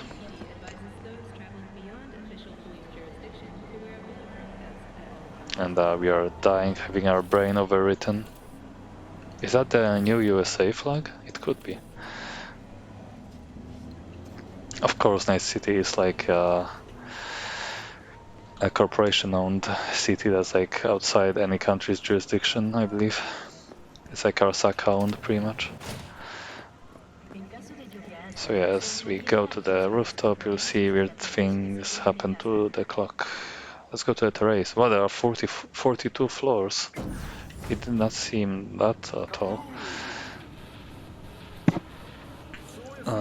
But yeah, like Johnny beats you up the first time you meet him. You see, suddenly it's midnight.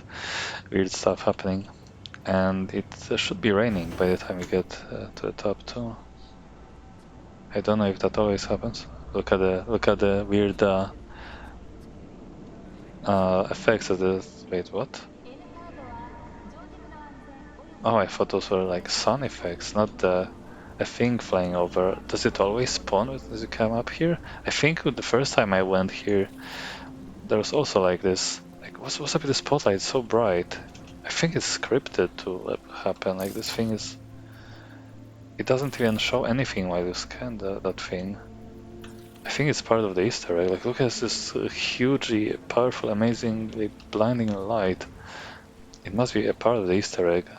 Like, I guess if I watched the movie, then I would know. But that was cool. I really wonder. I could have given chase if I fell down and followed it. Oh well, another time. There probably won't be another time. I really don't have much to return to the game for. There's also this weird music that only plays in this area as far as I can tell.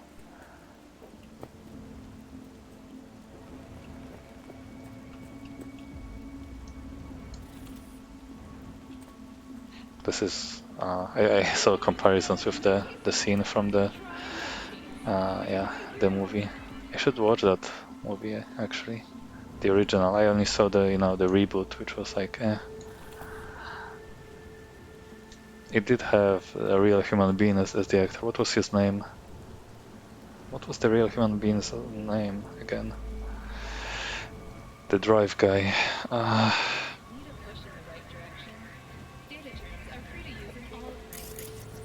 Anyway, so that's an unknown replicant clutching a bird in his hand. It's a really nice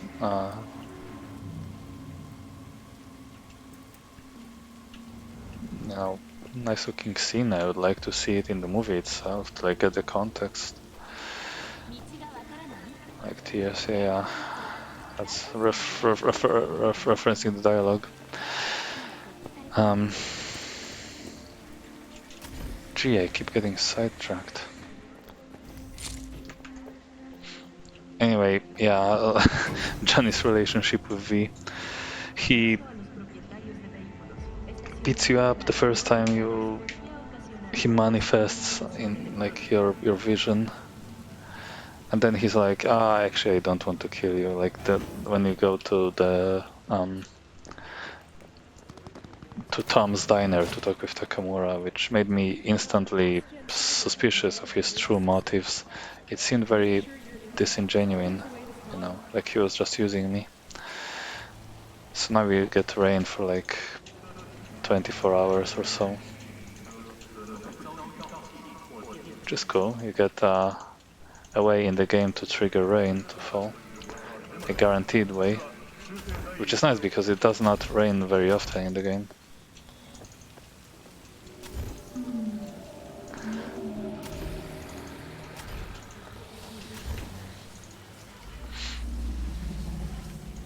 But yeah, in general I have to say Johnny is a cool character.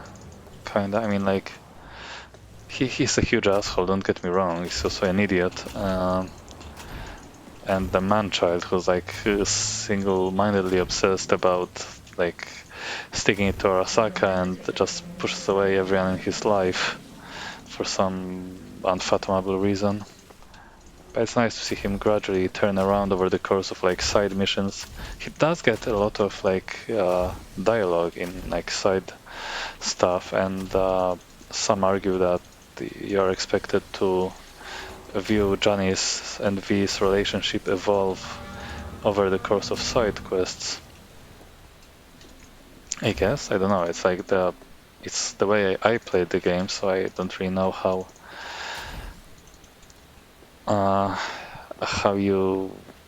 the relationship comes off if you just kinda do the main quest.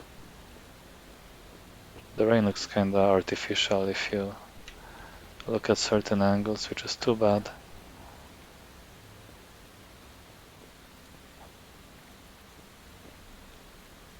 see like walls of rain popping in and out.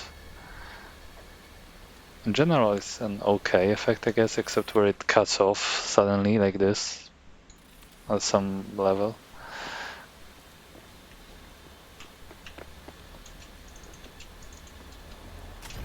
We're in Haywood now, I think. No, Westbrook, right? The Hollywood-looking part of town. I just said Haywood because it also has wood. Yeah, Norfolk. And we are headed towards the cemetery.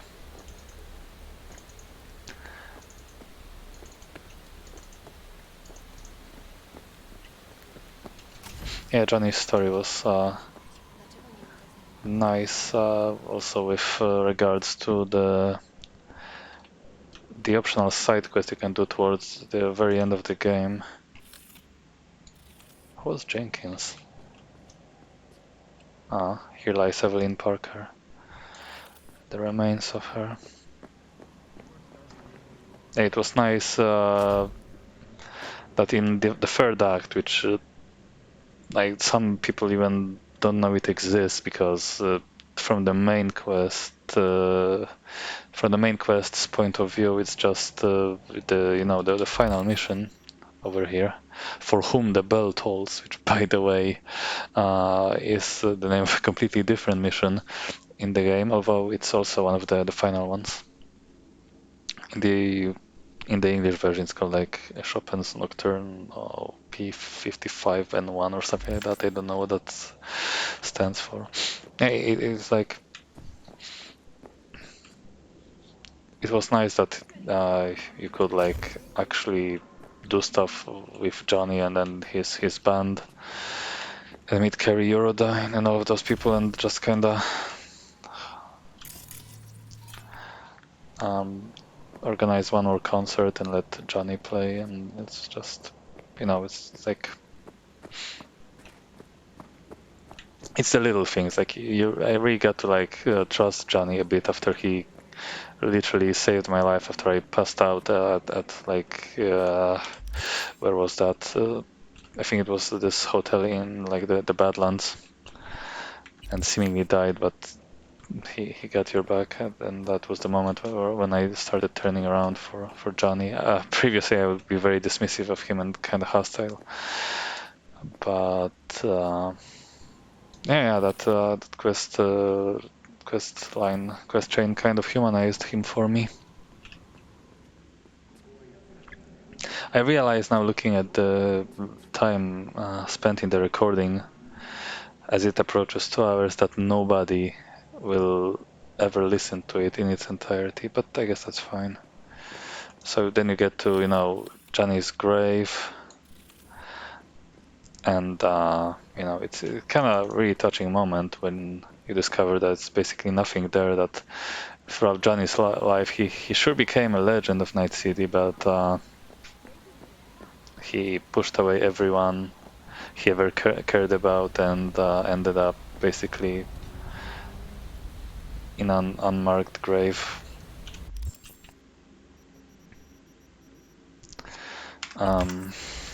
Somewhere in the oil fields. It's kind of sad. Not gonna lie. I mean, imagine being denied even your burial.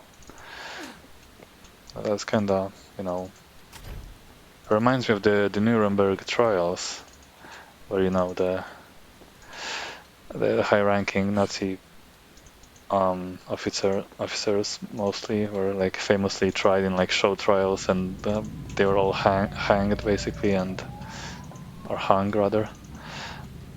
Hung, I don't know, hanged, I think. And were even denied a grave. They were like cremated after death. Most of them, I think. Some of them actually managed not to get a death sentence, like very few people. And yeah, they were cremated, and their ashes just unceremoniously dumped into a river. What a sad way to go. Well, I mean, deserved, but still, for a person like Johnny, who, well, Well, he did kill like thousands of people with a nuke. Honestly, Johnny is kind of like his story in general is like painful, like in a cringe-worthy way. I mean,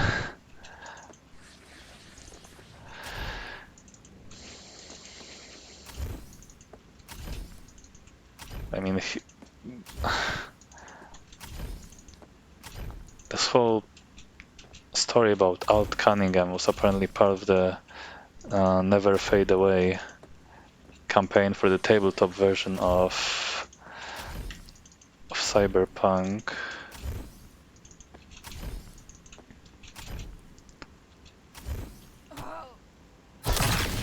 Whoa.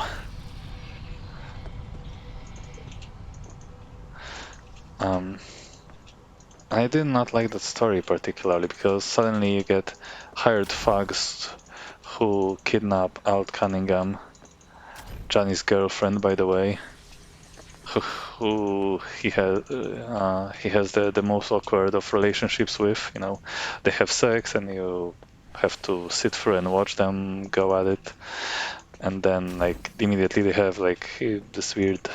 Wait, it doesn't rain here? Oh, but it does rain over there. You can see the rain clouds. I think it still rains. I hope it does. Rain is nice. Yes, it's raining somewhere else. You can almost see it. It looks like it's raining, but wait, is it raining here? I can barely see. I mean here. And they have an argument and she gets kidnapped by hired thugs, which does not make sense because ultimately she's being taken to Arasaka to develop the Soul Killer program for them, right? Which is kind of stupid. Like they are a huge corporation with unlimited resources. Why don't they just offer her a job? It's so stupid. I don't get it. So then, you know, you have this whole excuse plot for like Johnny to storm the Arasaka Tower and completely brain dead the moment for Johnny when he disconnects his girlfriend from the cyberspace while she is, you know, guaranteed to die if he does that. But yeah, it really bothers me that Arasaka will just hire some gangoons to like take that woman just because she is like the smartest person alive, at least the most computer savvy person alive, and somehow they have difficulty hiring her.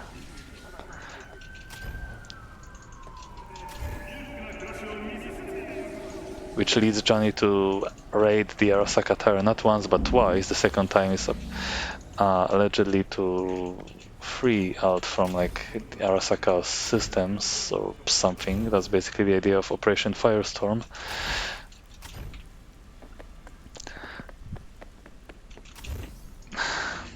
I don't know, it's just, again, I will echo what I said in the first video.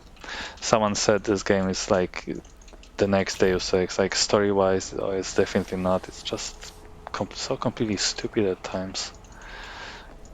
And Johnny is not like the most believably written character. Like it's nice how he.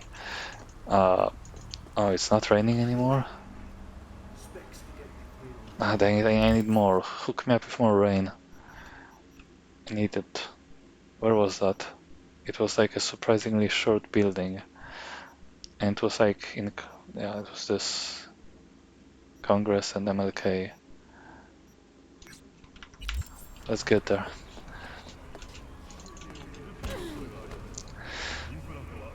Yeah, the character development that Johnny gets is nice, but the parts that are taken from the tabletop are like really cringe. What else did I want to criticize? I'm sure. Yeah, the romance. I've been kind of dancing around the subject. This is the first game I've played to have like romance with romanceable characters with sex scenes and all. I've played one dating scene before, but that doesn't really count. I mean, it seems RPGs, the new ones, tend to have like romance as a kind of feature. You can get close with some characters and like kind of make them fall in love with you. I think BioWare games are famous for this, like Mass Effect, Dragon Ages, Jade Empires. I don't know what else they made. I have played none of those games. I probably should, especially Mass Effect. That one is very famous, and I think it's getting a remaster. Advocate, whatever, however you call it. Advocate is how I like to say, because I'm sure it's incorrect and it's fun to mangle words in English with Polish pronunciation.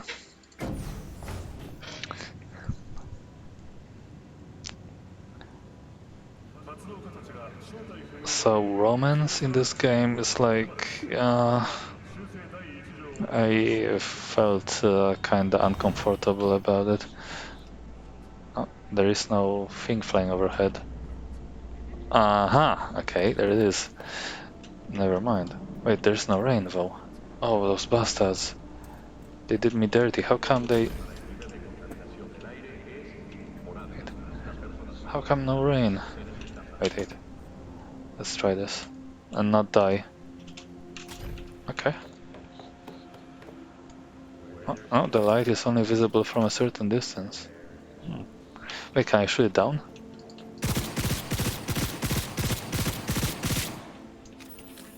I mean, I have destroyed, quote-unquote, some AVs in the past where it would cause them to explode, but it would not cause them to physically, like, actually fall down. Huh. This weird, sad music from the rooftop is still playing, so maybe I should... maybe I should take the elevator down, or the lift down, I guess, to make sure it, like, I don't break anything. I don't have it playing all the time. Because I suppose the devs expect you to take the lift back down. Yeah, the sex scenes themselves are... Oh, now it's raining. Okay. Will there be another thingy flying overhead? No. But yeah, okay, that thing is scripted to come over the moment you enter and give that cool light effect. Anyway, I have my rain, that's all I wanted. Now let's go down.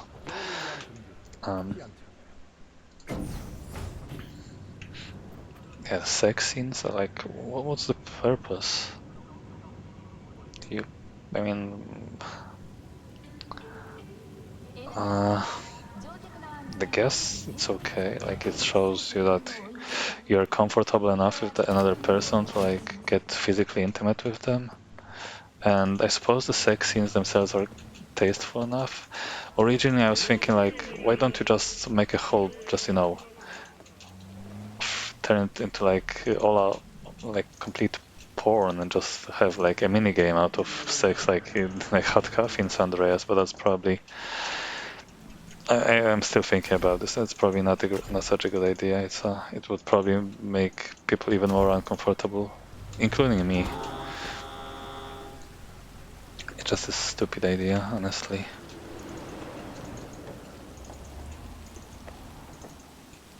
So yeah, I saw video game sex for the first time, and nah.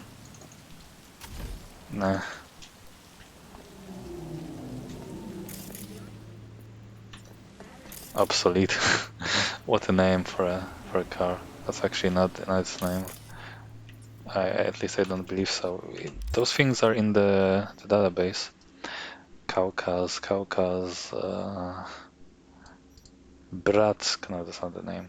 Zeya? We'll find it. It's here because I know, because I've read every single one of those things. Ah, Aras, that's how it's supposed to be called. And that's the Aras, not obsolete. Those things are never obsolete, even though they were made 20 years ago.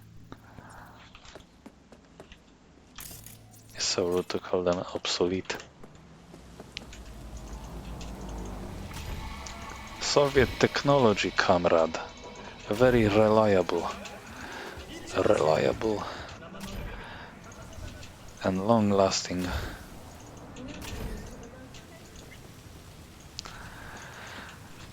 Yeah, in case you don't know, in Cyberpunk 2077, Soviet Union never disbanded. And the European Union is apparently like the superpower to match the USA. Well, USA collapsed and is being reformed in this universe. So yeah, I want to talk about sex. I did. I guess I have nothing more to say. It made me queasy, I guess. Fun. But I understand the appeal. I mean, like, if you want to show a character's relationship develop, might as well show them enjoying some intimacy without showing too much, which is, I guess, what they accomplished. Oh yeah, I want to talk about this. Like, you can, customize your character's dong for for purposes that are unclear. It's really pointless and weird that they give you this option. Like, you can make like like a fanboy, which is basically an extremely effeminate looking guy. Well, except that you have to your character if your character uses a female body, then it has to have breasts, even if small. You can customize breast size, and it has absolutely no effect on the gameplay whatsoever. Wow, it's so dark. Dang. Will it stop raining again? If I move too far away? Probably. Which is, I guess it's fine. I don't really expect people to react to your genitalia or whatever. But it's weird that it's there. I guess it's like,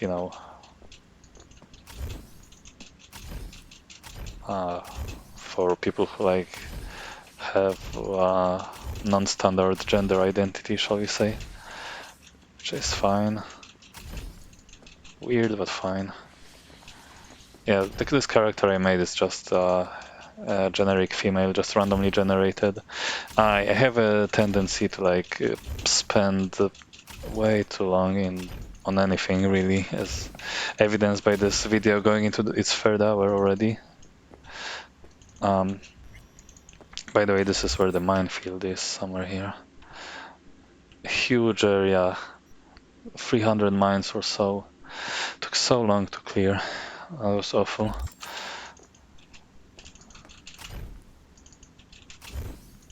Let's leave Night City behind. Never mind.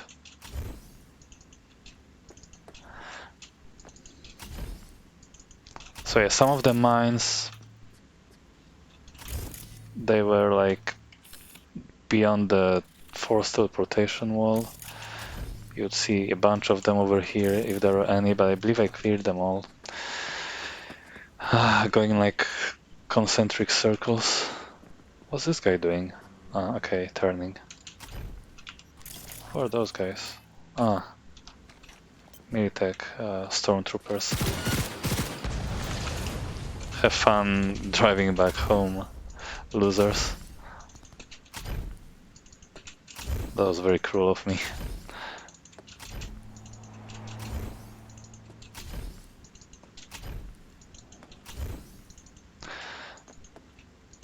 What else? Yeah, I want to talk about genitals and sex, and I did.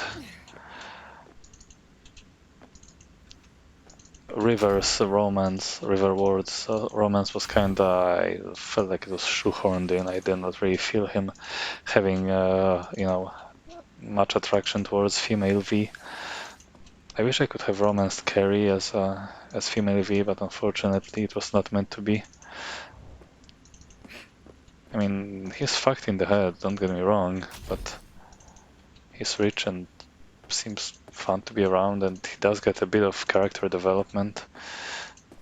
And it's nice to like see him grow out from Johnny's shadow, and become a musician of his own. Is that how you say it? Probably not.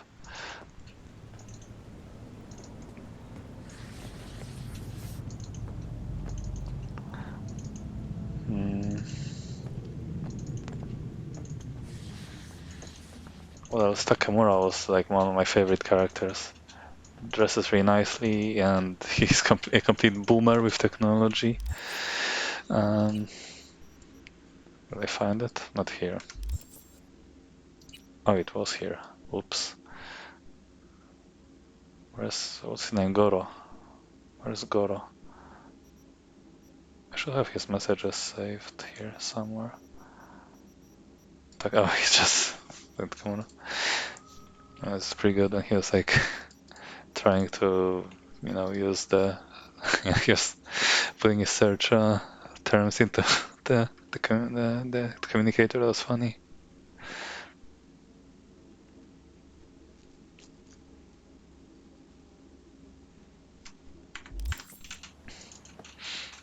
His quirks, like complaining that all of the food in Night City is garbage compared to glorious Japanese food. I really like how shiny and reflective the streets are right now after it's rained. While they are still like fresh and moist and very slippery, and you can just slide on them, and you can go fast.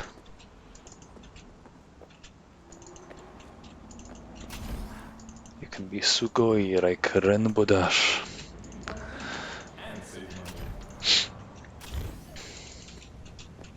Just rambling at this point. But I still have not discussed the endings. I was really upset with the ending I picked. If you can probably imagine the ending I picked. Like a lot of people say that the Nomad ending is the best, and I see where they are coming from. I really do, but I could not go for that.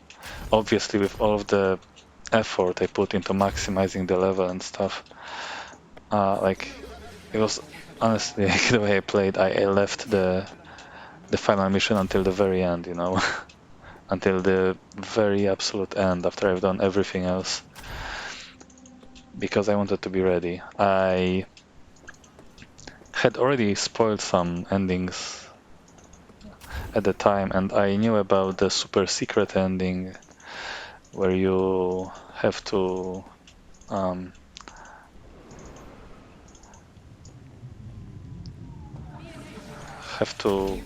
basically befriend Johnny and have his trust and not kiss his ass too much, which was easy for me to do, not kiss his ass, because I hated his guts at the time, like not at the time but in the past.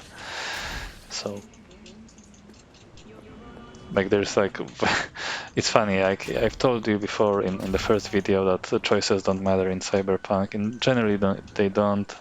There's like only one conversation with Johnny, well, like on his unmarked grave, right? Where it's a very emotional, heavy-hitting part for him. Like he realizes how much of a ginormous fuck up he is, and how much of a loser he really is.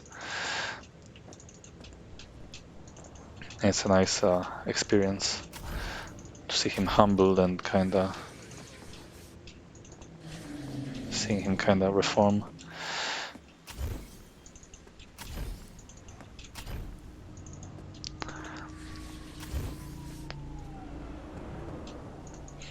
So yeah, all I knew about that ending is how to get it, and that it was supposedly extremely difficult, and so that you had to come prepared.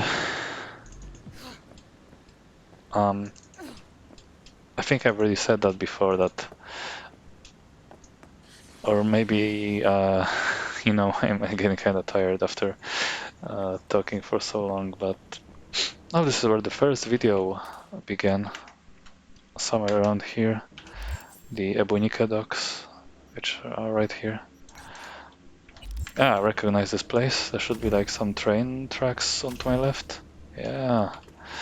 It's nice to have explored the city so thoroughly that you know, I began many hours ago just completely clueless about what's where, and now I can start recognizing stuff. So that's a nice feeling. Where is the Ebunik? Is it over there? I think they call it like Ibunik in in English. I'm not sure. Is this it? It was a container ship, but I don't think it was like being built. Hey, can I climb there? I mean here? This doesn't look like a place you're supposed to go. It's always wait, what? Oh, it is? Oh, this is the mushroom. That is the Diabonica. Wait, there's a shard I haven't read. Anyway, I wanted to say that it's always full moon in the game. Savoil, yeah, I have read that thing 100 times before. Also, that thing is in a dry dock. I didn't realize. But yeah, it's like defunct and all. I might as well show you the little secret where it is. Um, the secret area that you can only get to after beating the game once. So this is, part of a Act 3 side quest where you get Johnny's Porsche and his gun, which I carry with me. I used it to finish off Adam Smasher because of course I had to do that. I think it's supposed to shoot through walls too, and ricochet off walls. Oh, it does ricochet. Do you see that? I'll be honest, I have never ever used the ricochet. Yeah, this thing requires like an access card that you can get from Adam Smasher. You see, he is a man of culture. He also collects heavy machine guns, which I also sometimes call turret autocannons. Here's one of his old mechanical bodies before he decided he had to go bigger and thicker. More HMGs, turret chassis, or however you pronounce that. And here's where you find the, a schematic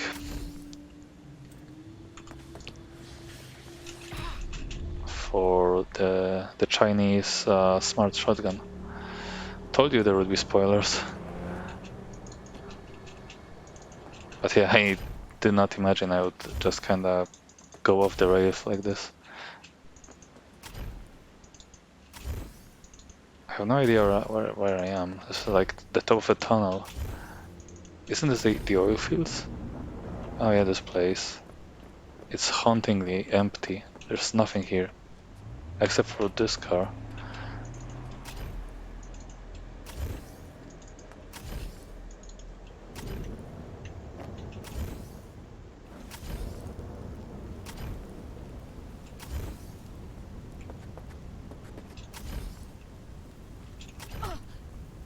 What? I keep getting sidetracked. I think I was already talking about the endings, finally, at long last. Yeah, they call it Don't Fear the Reaper, the interesting one. Oh, there's an actual impassable invisible wall. Well, I see. So I have to go through here. Lame. But if you say so, game. That's also what surrounds Biotechnica shacks. Oh, you cannot enter in general. Like, it's completely off limits. Like the stadium. Although the stadium you can access, but this thing is just cut off by invisible walls. So this place is smaller than it looks, and the only place of interest is next to the water tower, where you can see.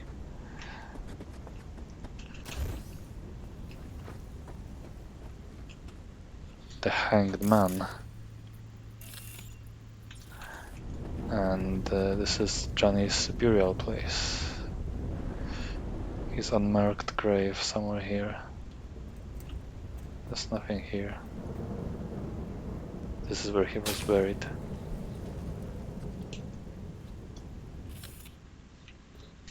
How do you... JS 2023. The only thing that's left of him. Also, actually, a lie, of course. His real name is Robert. Real name is Robert John Linder. That's why I went to the columbarium first today. But I didn't know that until I read the wiki. So he does have actually a kind of memorial in the thing, the not really graveyard, but kind of a graveyard. Which is weird that he doesn't know about it, apparently. Like, he lies, quote-unquote lies, or has a spot there, like, right next to his freaking dead girlfriend, Alt Cunningham, so... What about that? He never really acknowledges that. Which kinda, you know, in hindsight makes the whole emotional scene at the, you know, burnt-out oil field kinda less impactful, but of course I only learned about that whole thing later. So yeah, Don't Fear the Reaper is a cool ending, you know, it has this nice unique mechanic. I mean, like, I've already said this, that the endings are quite fleshed out. Oh, Reapers. Yeah, you can shoot through walls with that thing, so it is actually also has a tech component where shots bound like penetrate walls without having to charge. That's nice.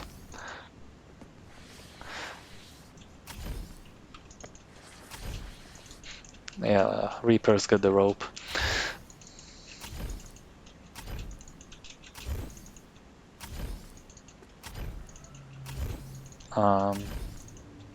Yeah, the endings are substantial. They are quite beefy. The Don't Fear the Reaper one is arguably the shortest. I'm not counting Suicide here. Well, in a way, Don't Fear the Reaper, like it is described as the suicide, a suicide mission, and yeah, it's basically it. It's kind of weirded me out, you know. The whole ending scenario after you leave Embers, suddenly, you know, I don't want to really go into details, involve. I've already spoiled pretty much everything, but you know, you have a seizure again, you are taken to Victor's clinic, and suddenly he says that he offers you the last tablets of, you know, those two drugs you can take, the pseudoendotrizine and omega blockers. And what I don't get is what happened to the rest? Why that said? Why does he only give you one tablet? I've been thinking about this earlier today, and I figured out either those things are not really figured out, but I figured either those meds are prohibitively expensive, which I don't believe is the case, or well, there's no point because whatever V's condition is, she won't have enough time to like take another pill. And I guess that's a more reasonable interpretation, one that makes more sense.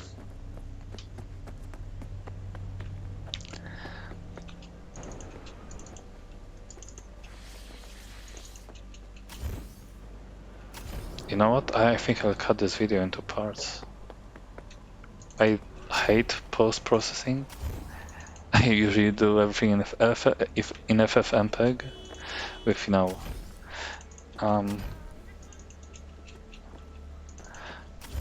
with quick command line commands, so I don't have to deal with editors like Vegas and having to transcode and whatnot. But I might have to use Vegas or something to like split this monster of a video into parts. Oh, okay, we're back. This does not look familiar. How do you get in? Ah, that's the side. Can you enter from the side? I doubt it. I like places like these, you know, so haunting, so empty. Even if the whole purpose of this place is to serve as an Easter egg.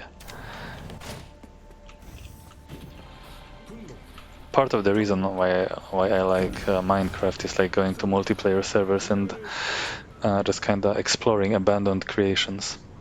Bonus points if they are actually abandoned.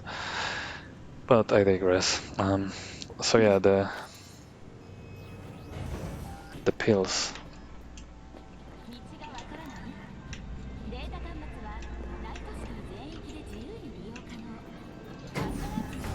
Sorry, belched didn't mute the microphone.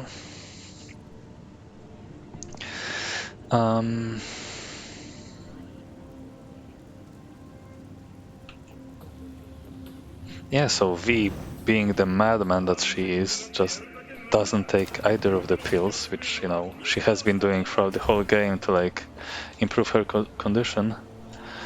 So the suicide mission ending has this gameplay effect because you didn't take any pills, where you are actively dying, but not like in a way that you become crippled and get seizures or anything. It just kinda, your max health gets cut to 60% and then you lose like 2% every minute or something like that. But I tested, I waited, and the lowest it can get is like 5%. You can't actually die just by waiting, which is, it makes sense. It would really suck if you could like run out of health like this and just kind of collapse.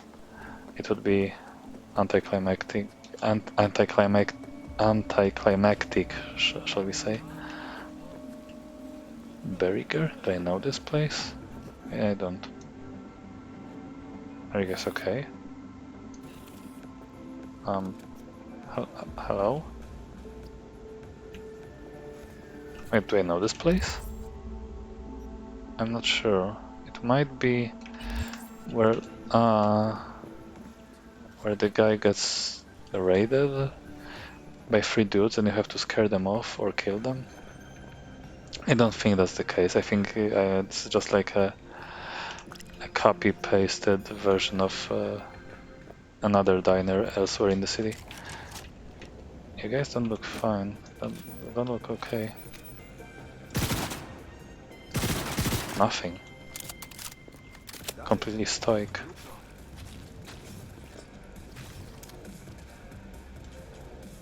I heard some noise somewhere. Was that from the radio or TV? Or was that stuff falling off here? Jezu. Jesus.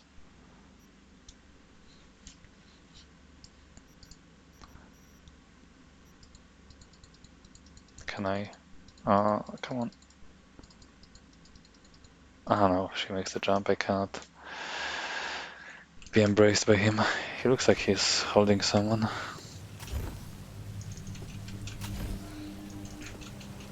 Yeah, this ties into, I think this is where the Sinnerman quest line took place. It looks like this underground passage, kinda empty. Yeah, I have an issue with the game's difficulty. I've already told you that I don't like how it's implemented. It would be nice if you got more enemies, for example, have harder stealth, harder minigames, but of course there's only one minigame that I despise at this point, so never mind that. What else? I know, higher prices or something, just to make stuff actually like make difficulty impactful. I feel like this is a cop-out that you can just go to gameplay and adjust the difficulty at will. But I think it's like caused by the fact that it's a AAA game and someone was probably like, just someone was just desperate for people to just play for the game.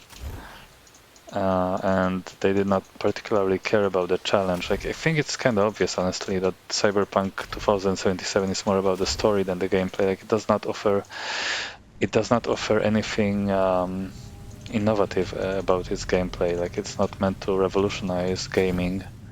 It's just it wants to be a GTA clone, and it fails. And it's more of a Borderlands clone, but a very beautiful looking one. Oh, and also, just as a side note, some guy used some graphical mod like enable cell shading in Cyberpunk, making it look like a very pre-Borderlands, because obviously Borderlands relies very heavily on that. It's an interesting mod. It works very well, actually. It's worth checking out if you're curious. Wait, what does the ad say? I'll knock the devil out of you. I haven't seen this one before. Listen to Bryce Stone. Okay.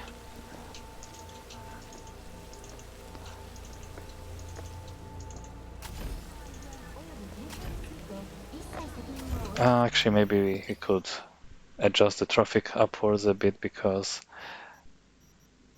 it's a bit too easy to dodge cars. I say as I immediately get a taste of Fender. But yeah, the city strikes me now as depressively empty.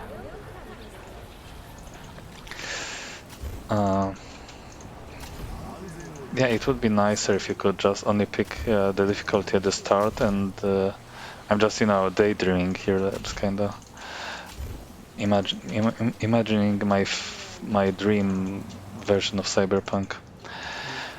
It would be nice if the difficulty was actually tuned so that it made more sense, because when I played the game, it felt like either the enemies almost one-shot you, or they were powerless against you, with very little in between. The way armor works is kind of busted, it seems to me. It's like either it does too little or too much.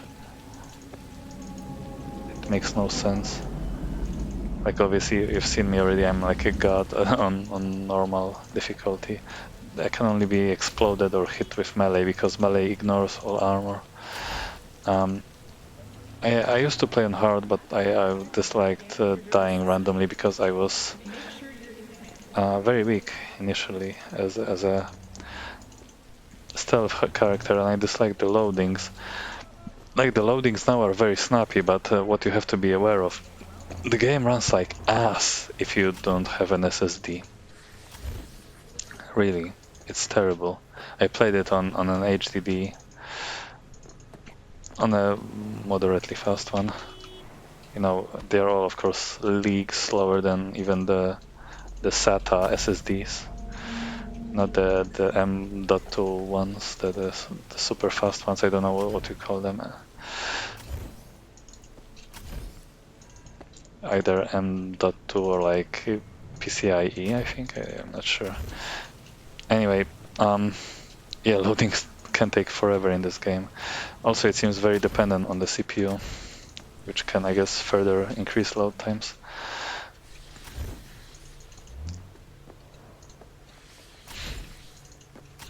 Leaving Night City again.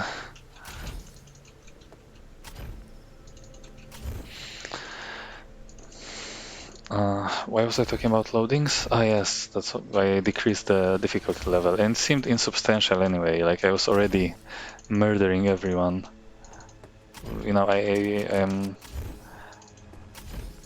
I've already told you that Short Circuit is on legendary level. It's like the way to break the game. You just enable easy mode if you have it equipped.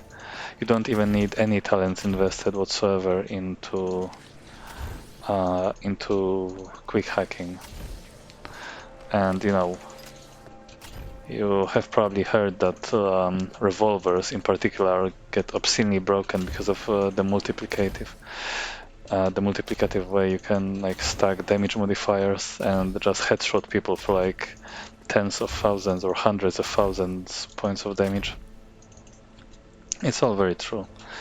I only went halfway on that. Like, I planned to make this character. Wait, where is this? I planned to maximize cool, but problem is a lot of the perks are broken. Like this thing, quick blood or whatever it's called, quickening. I don't know.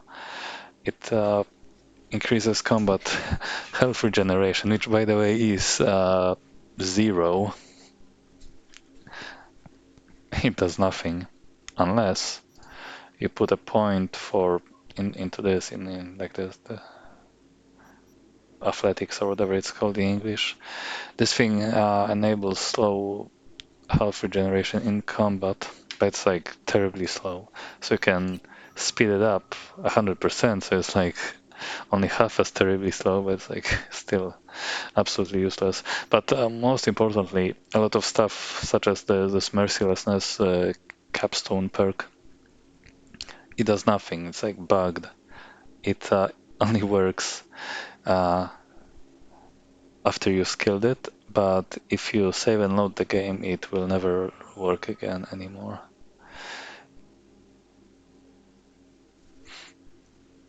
Oh, and by the way, capstone perks, they are so stupid while I'm at it.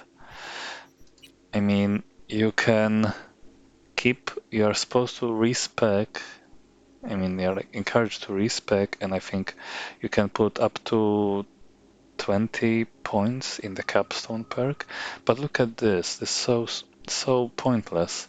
It gives you 50% cyberdeck RAM regeneration for 1 point, and after each next one, it gives you +1, which I understand as +1 percentage point. Maybe I'm wrong, but I tried putting an extra point in there, and it did not seem to do much. Maybe I'm wrong. Also, this thing, anamnesis, it would be so awesome, so good if it actually worked, if it could make it so that you can never have less than 4 units of RAM, because a lot of good stuff takes only a small amount of RAM, and that way you would have infinite mana. Crafting stuff is like useless. This is stupid. Like you can gain recipes for crafting uncommon and rare hacks. Those things you can just buy, from netrunners, or loot from enemy netrunners, or just loot from breaching protocol. Another completely stupid thing, the Transmigration Perk, which by the way, for some reason only requires level 16. I think it was patched later to require level 20. It increases the time you have for the minigame by 50%. Imagine imagine increasing the amount of time for the breach protocol minigame, or whatever it's called. Well, I've already told you, you basically can just map out your path before you even pick a single symbol. So that kind of invalidates this whole um, idea entirely. So it's completely useless. Demons in general are a pain in the ass. Like you can upload the demon that turns off turrets, but does not tell you how long you have until they come back online. And all of the turrets you have disabled, they will come back online. If you did not make them friendly, they will start shooting at you. It's so awful.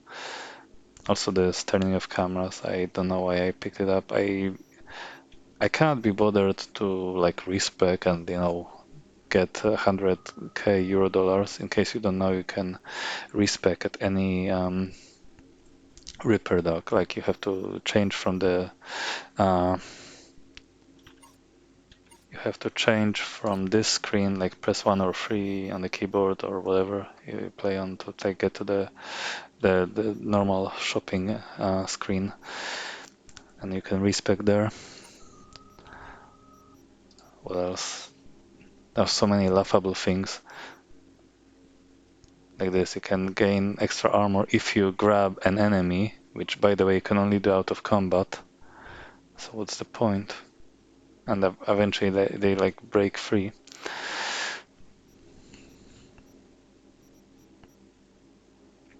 You can reduce fall damage. You cannot avoid it entirely unless you are a bug user like me. I don't know, those things I never even cared about. But look into sneak. Like this is super stupid too. You can put a point into a perk that makes you stealthed while you are in water. Almost no enemies are near water. Like no bodies are water like anywhere near most enemy groups. Completely pointless. And this whole idea of throwing knives.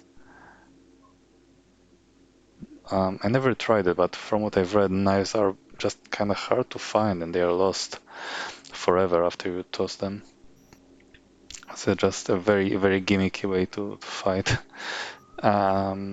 I would be interested in someone doing a challenge on where they only use knives, like thrown knives, but that sounds like it would be very painful. Okay, that's one thing I wish I had. Cheat death, that sounds kind of cool. I mean, I wanted it for survivability to like play through um the secret ending with like more insurance that I don't die, because you might know that you are not allowed to save, and if you die you get the same ending as if you had killed yourself.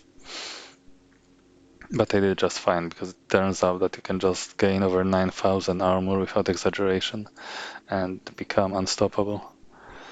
Grenade stuff, just over here, like grenades are kinda I don't want to talk about stupid perks anymore.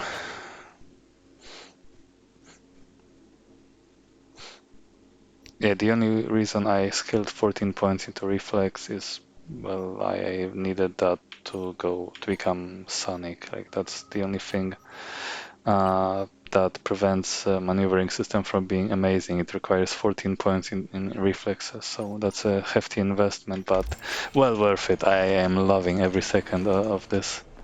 Like imagine if I had to do it like this instead, slowing down every now and then and not being able to carry my momentum. K-hopping is like much worse. Endings. Arasaka ending is very cool. Like it actually deals with this, you know, much more impactful to the world story that just kinda takes a sideline in like in Cyberpunk, because it's all about V really and Johnny. Like Johnny is against Arasaka. It all flew over my head when I first played, because I was like, fuck off, Johnny. I hated his guts. I did not want to talk with him. He was. I don't think I even let him talk about Mikoshi. So I kind of missed the whole his rationale for hating Arasaka for what they've done to Alt Cunningham, right? Keeping her imprisoned and him also, and his whole like let's say rationale is not the right word. But the one thing he wants to do is destroy Mikoshi, right? So that people cannot get trapped inside like he was. But honestly, he brought it on himself. Like, I have no sympathy for Johnny. He seems very stupidly fixated on Arasaka for some reason. Of course, he's a corporate war veteran, but yeah, he doesn't talk about that much.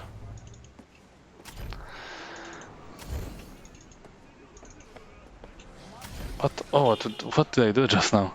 Did I just slide me there? Do you see that? That was cool. I just slid on top of a car's rooftop. That was neat.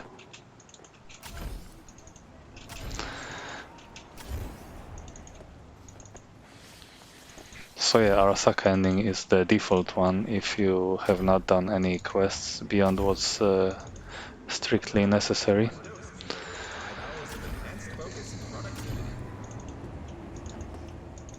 Yeah, it was the coolest one of all. Like, I mean, apart from the sheer fun factor of the suicide run ending, where you know just go in alone. Oh, I wanted to complain about the suicide run ending. That place, that place is where I wanted V's theme to play. The one that plays in the menu. It's so cool. Maybe we should listen to it again. Why not? Like, seriously, am I alone in thinking that it would make for a good action sequence music? It really bothers me. You basically pull a Johnny Silverhand and storm Arasaka Tower. But you know, you are like, fuck everything, you don't even take your pills, you start dying, you just want to die, right? And go there hoping those guys will kill you. Kinda. And I guess you're not really expected to survive, but it's like a bit of a challenge run. But you know, you do that as V, not as Johnny. You can storm Arasaka Tower as Johnny. It's its own separate ending where you take pseudo endotrizine and let Johnny take over, and he recruits Rogue for that. I don't remember that ending that well, to be honest. I don't think I actually seen all of it. I think I skipped it. Like some of the endings I just watched, I could not bring myself to play through them. I was like done with that game after 200 hours. But yeah, this freaking music. Why does it play Rebel Path? That's Johnny's theme, and you're not going in there as Johnny. You're going as V. And this freaking track is named V. This is V's theme. I would turn it up, but I can't alt tab without revealing to you the contents of my system. Like this part, it should just loop continuously through your rampage for the tower.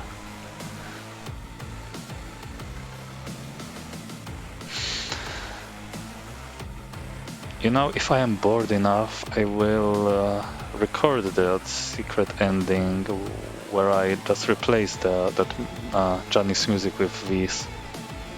Because this, yeah, I think that ending is not done justice.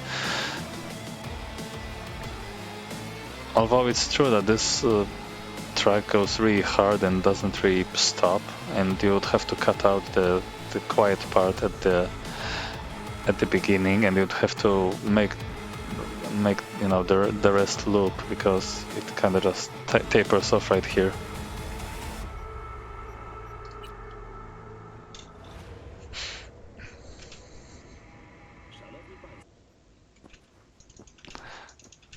Yeah, and that's what I had to say about the ending I picked as my first and honestly the only one.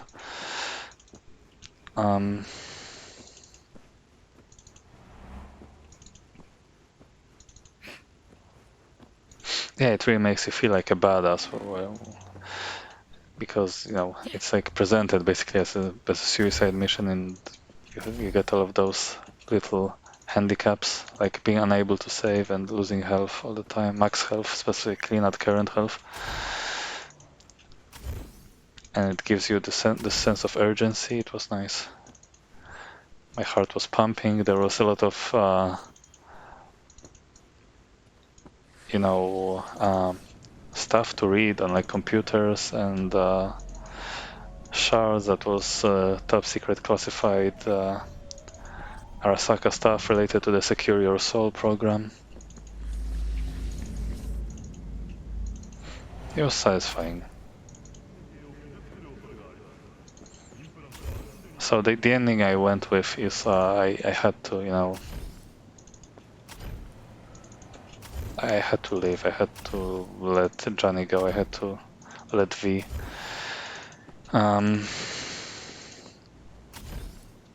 Live. I think he's earned it, or she has earned it after like that crazy stunt of of storming Arasaka Tower all alone.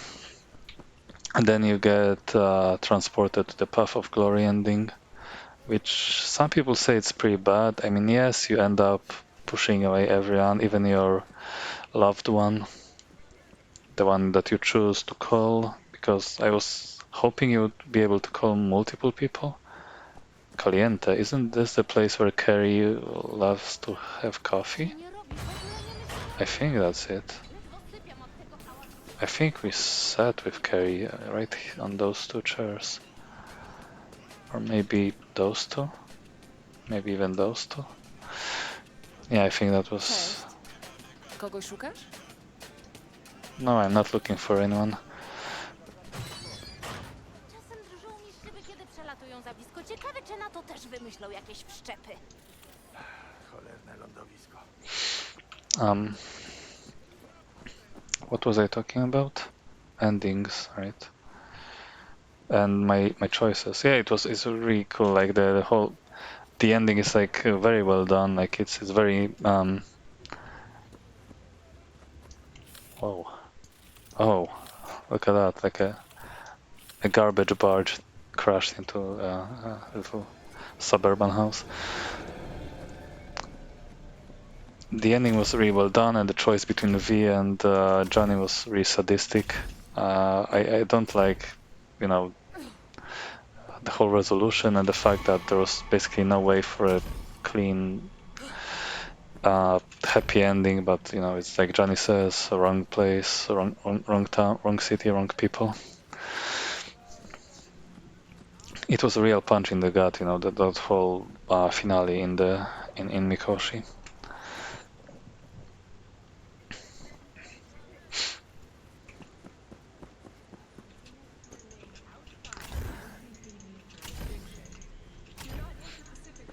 A kind of damned if you do, damned if you don't kind of deal.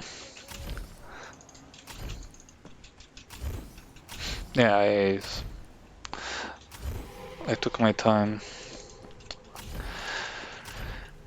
choosing the ultimate outcome. I mean, both endings have merit to them, right? And Johnny doesn't not really deserve a second lease at life, but on the other hand, if you've been a friend to him, then he does end up reforming, and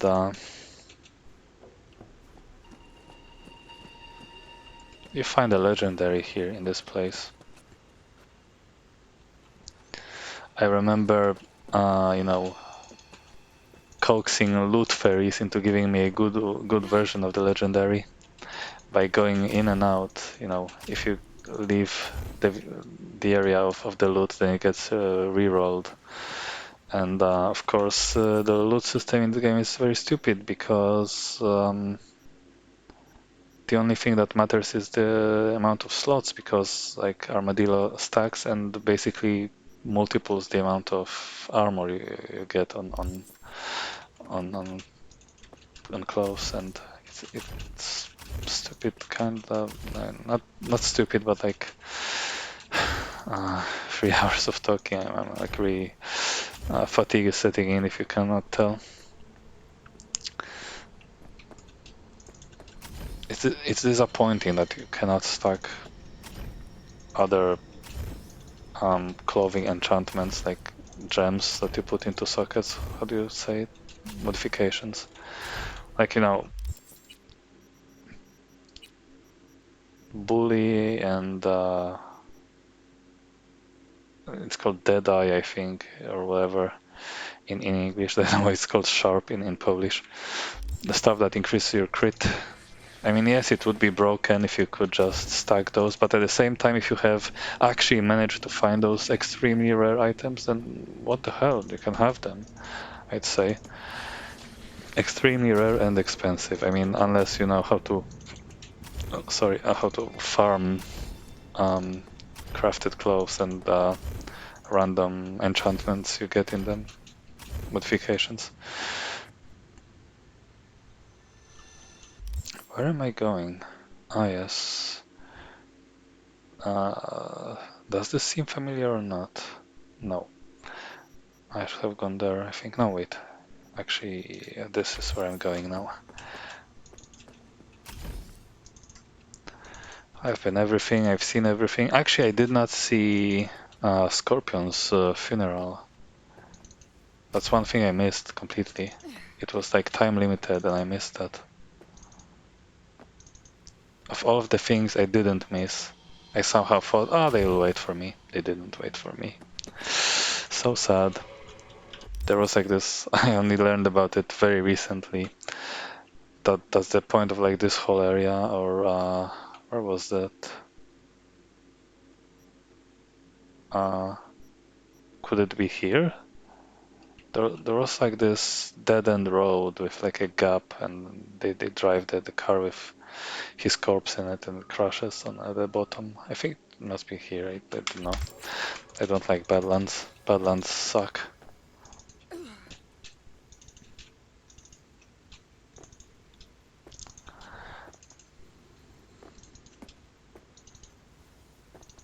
Ah, there it is. Where it all began. Not exactly, but where part of the beginning ended. That's where Takamura splattered an Arasaka assassin with his car.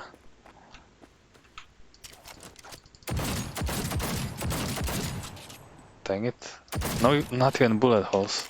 Ah, screw this.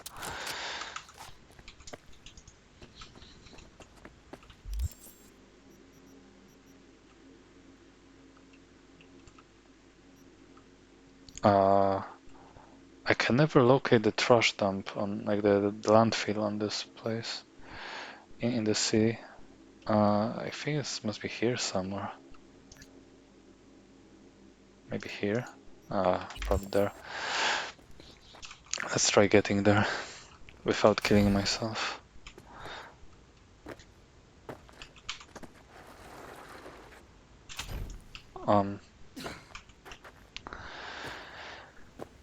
Yeah. What was I talking about? Oh yeah,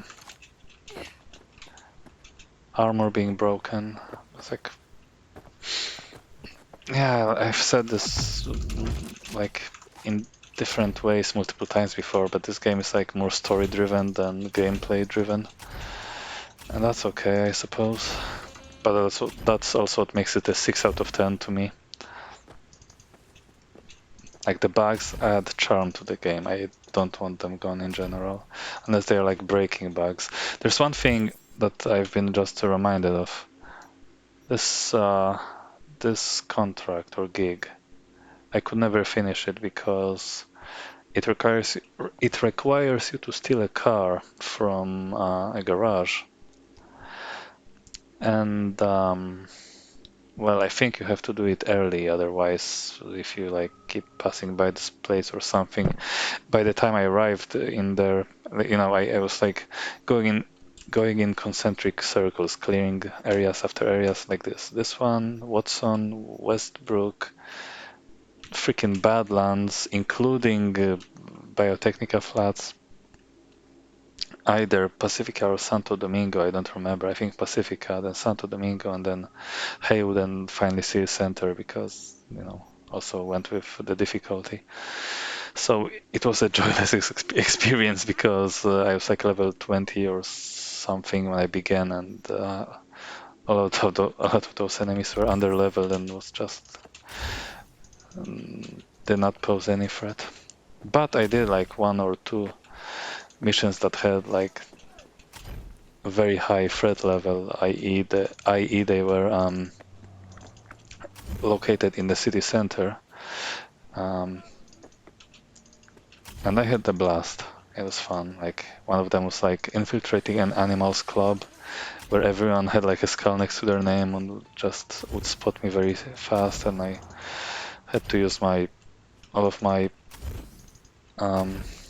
wits and tricks to get through there undetected. I don't remember if I've told you that or not, but yeah, it's like you only require about level 20 to beat the game. And with stuff like Achilles, which is this tech precision assault rifle or rifle. It's super easy. Adam Smasher just for some reason deals no damage to you even on level 20. He has a ton of health, but he just cannot harm you really for some reason. It was so bizarre watching my brother play on level 20, and I thought he would suffer. He would just die again and again and again to Smasher, but nothing of the sort happened.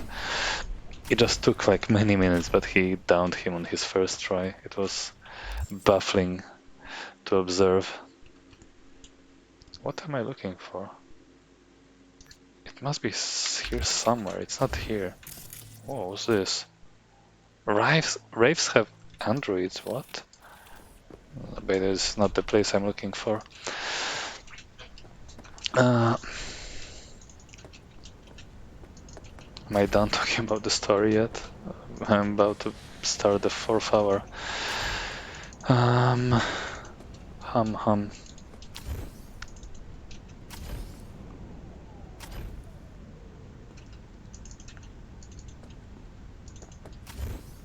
I've only covered like 1 or 2 endings. New Dawn Fates is the ending where you like give Silverhand the body. It's like, not a fan of it, but also like the one that makes the most sense from a purely survival point of view, as old Cunningham points out. This is where it all began.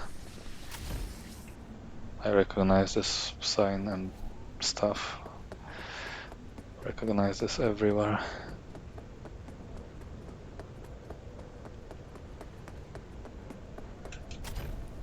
Yeah.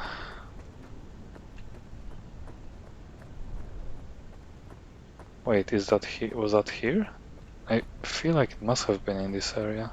I don't actually remember.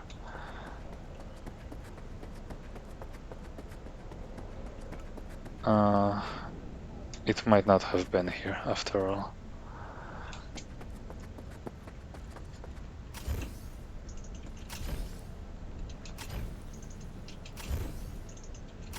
Maybe there? Come on, run, like the wind. It does look like a starting area.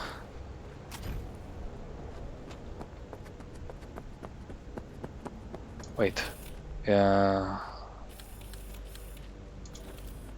Here we are.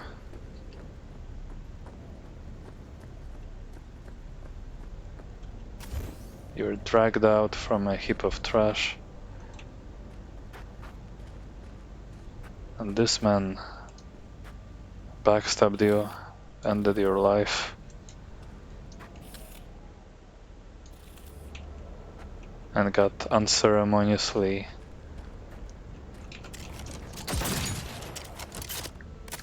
dispatched by Takamura with a single headshot. And here's Rage Bartmoss, by the by. It's pretty cool that all of the... Wait, I was surprised I was even able to open this, but not close. Huh. Yeah, it's nice that all of the characters in the like legends or shards, or a lot of them at least, you can run into. Yeah.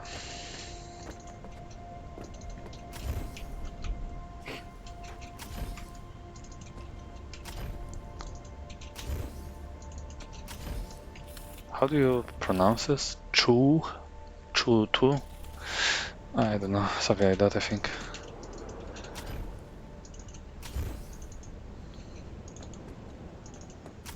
Let's just get through the ending so I can stop the video. I think I have truly talked about everything now. I've given myself ample time to think.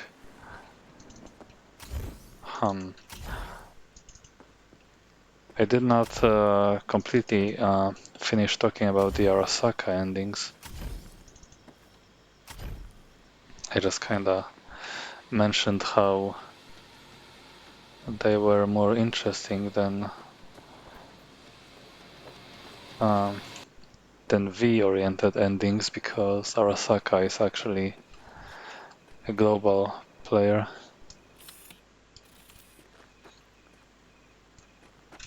No, I'm not gonna stomp him. It's funny how you can just kinda jump on top of the unconscious person to like kill them.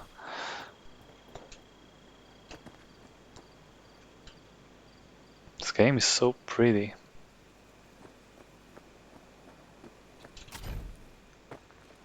So yeah, you get to do actually interesting stuff. In the Arasaka ending, you get to, actually see Yorinobu and bring back Sabura, which is like absolutely freaking twisted. How he commits freaking, how do you say, filicide? Is that how you say child murder? I cannot think of a crime more vile. Like even patricide pales in comparison to killing your own flesh and blood, like the one that you brought into this world. It's freaking sick and twisted, and it's. Can you actually follow the tunnel? I've never been there. Yeah, it's sick and twisted and just revolting, and the tree makes Saburo seem like the devil.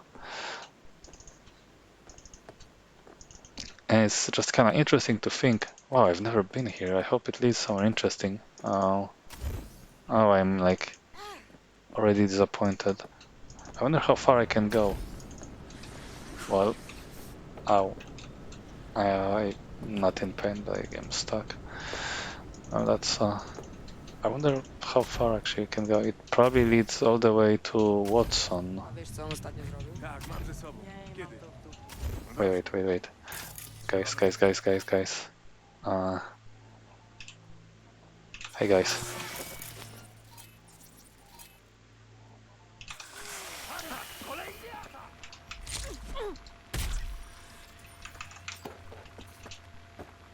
Try getting my position now, nerds.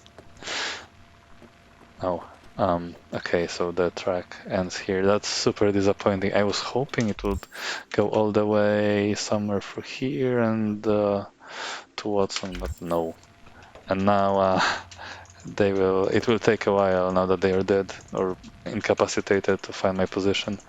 In fact, we might be tormented by the sound of hacking, of our cyberware being hacked. We might be tormented by it until we reload. Do I recognize this place? Wait, is this where River Ward lives? It does look like it. I recognize this tower. That's where you get one of the coolest revolvers in the game. Is my husbando here? Ah, there he is. Hello, River. Howdy. You okay there? Który gang jest największym postrachem w Night City? Good talk. At least we are still able to talk about something. Well, what? Did I murder those people? Oh, wait. Whoa. Oh, my dog. There it is.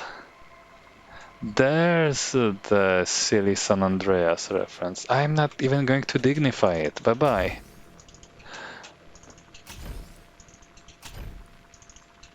The cake is a lie. Arrow to the knee.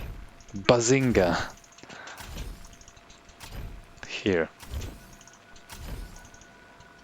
I got some more zany references for you.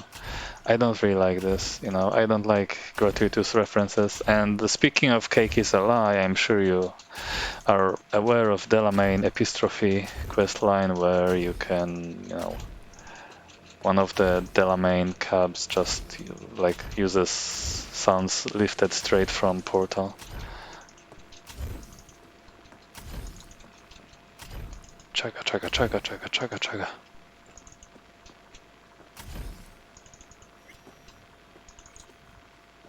Vasquez pass. Oh. Up. And that did not get rid of my hacking stuff. I was trying to say this in the first video, but it's funny how quick hacking is completely ineffectual when NPCs use it, which is fair because they are, they never miss basically. Although when enemy netrunners use them against you, they need to have line of sight while uploading, I think, or something like that.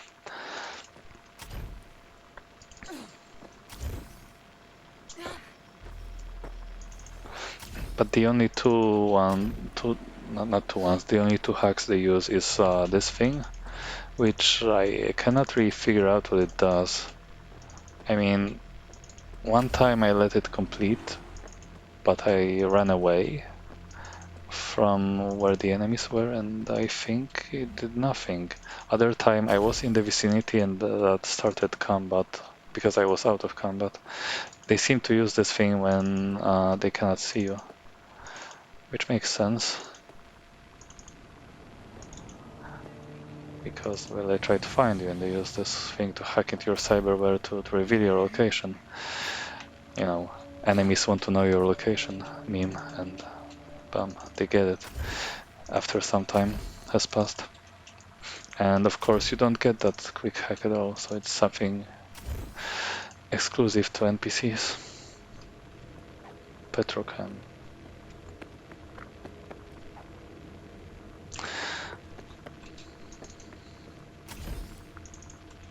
And yeah, the other quick hack they use is ignition. Oh, what it's called again? It's not called ignition. Overheat, yeah, that's the one they use. It deals minor fire damage.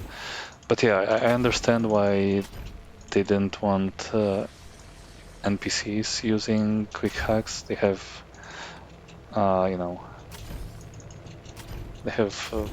they don't have a chance to miss or anything. So they're annoying to deal with.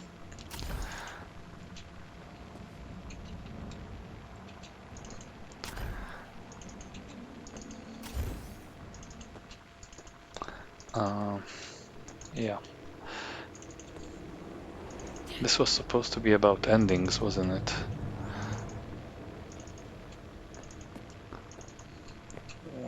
Yeah. Arasaka Ending.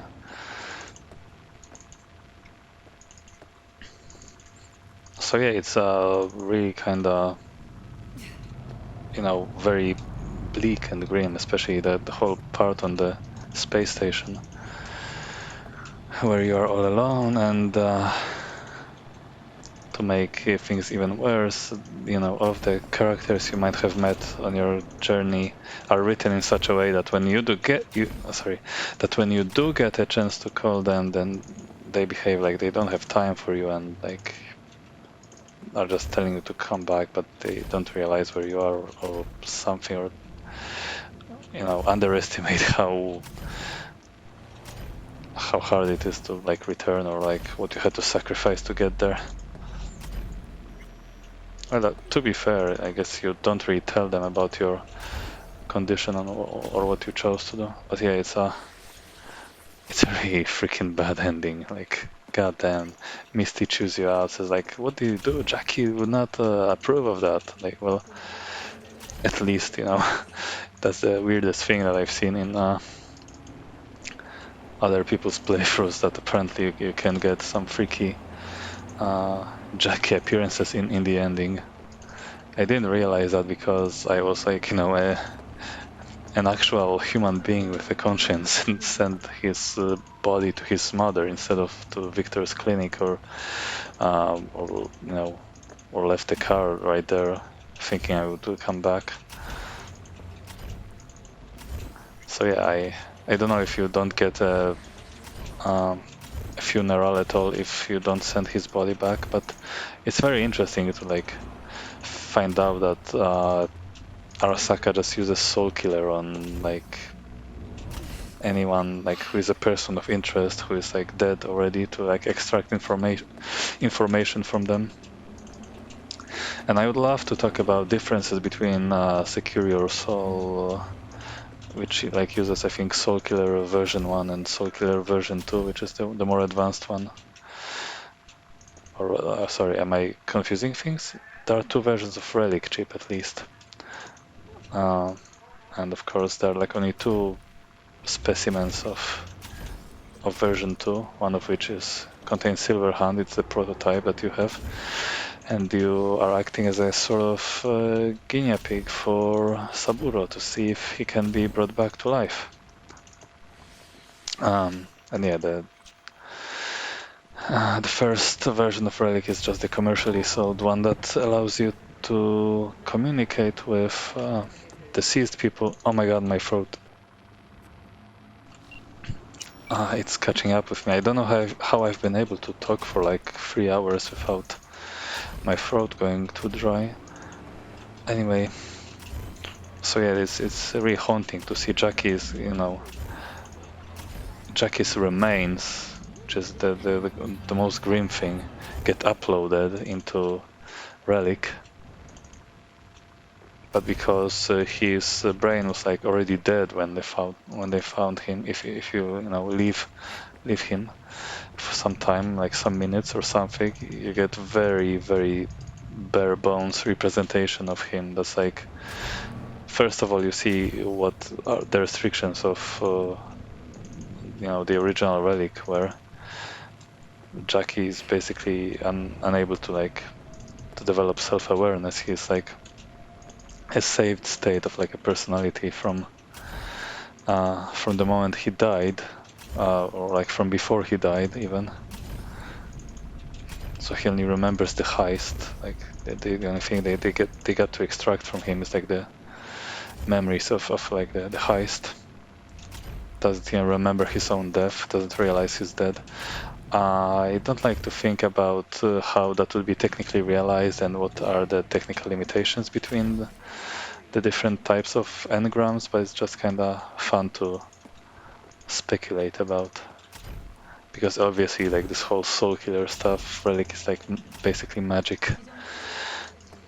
But yeah, it's like really messed up how you can see Jack in all of the endings basically if you pick the wrong dialogue option. Like of course I'm joking about being a real human being. Like I knew that what was the right choice. Nobody knew at the time. Some could have even, you're justified if you thought you would be able to like go back to the Delamain cab. But yeah, rip Jackie. So yeah, it's also fun to think about the implications of like Arasaka under Saburo's rule. I mean, like say what you will about Saburo, he's not a warmonger. At least so it seems. Like is Yorinobu. Okay, you know what? I'm gonna load the save file now. I'm sick of hearing this little crackling of of those 66th Street guys trying to wanting to know my location. I'm done with it. I'm done with it. I am so done.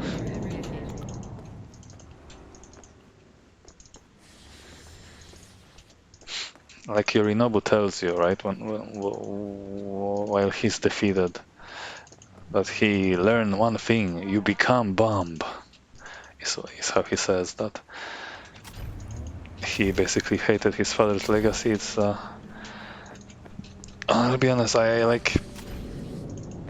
keep talking about those 200 hours I spent playing the game, now probably 225 by now or more.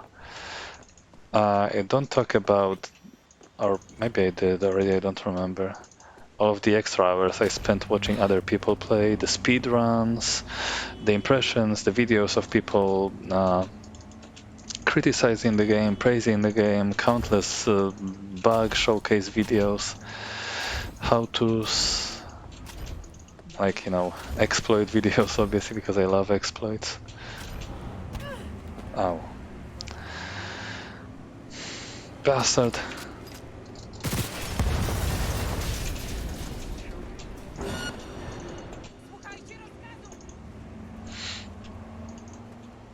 And of course, some of the time was also spent reading the wiki, because I wanted to learn more about the universe and, you know, stuff like Arasaka or Militech and what they were involved with prior to the events of this game. Learn more about the grim, dark future of 2077 in which there is only war. I'm trying to make a Warhammer 40k reference. I think that's the tagline for that. In the grim, dark future of the world of the year 40,000, there is only war. Hey, the stadium.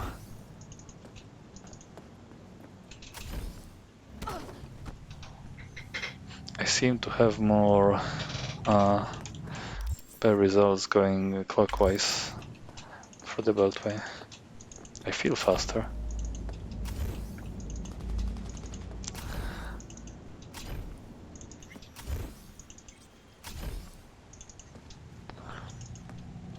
So on the one hand, Saburo, you know, just focuses on basically what he's been doing all life, so gaining more power,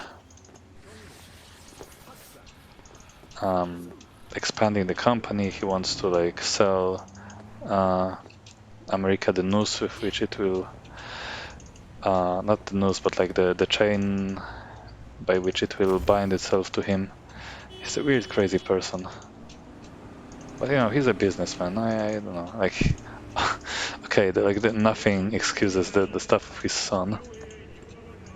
Yorinobu's character is interesting. Like, he seems like the antagonist at first, but then, you know, the game completely forgets about him. Because, well, it's all about V's survival, and he does not really have anything to do with it. Then Hanako enters the picture. And yeah, Yorinobu strikes you more as a rebel eventually. Like, you know, you can read in like in shards throughout the game how he's been like part of the Steel Dragons gang or whatever that he founded or something like that. He was kind of a Johnny Silverhand like figure, anti-establishment, against corporations, against his father's legacy. So it's interesting seeing that conflict unfold and expanded and culminated in the Arasaka ending. But yeah, it's interesting to see how you messed up because, well, by, you know, cooperating with Hanako, you basically seal Yorinobu's fate and throw a wrench into his plans of sabotaging the company from within, which is a kind of cool idea, I have to say. Like a cool plot point that, well, I don't know if you can call it that.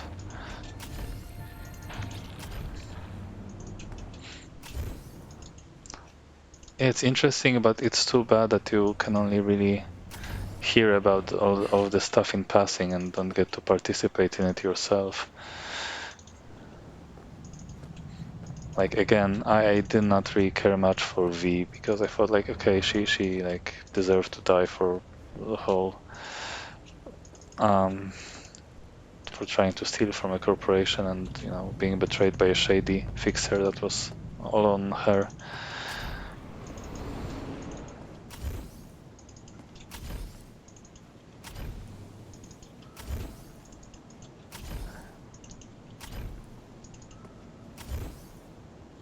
Oh, wow. Oof. That was a big oof. I didn't see that coming.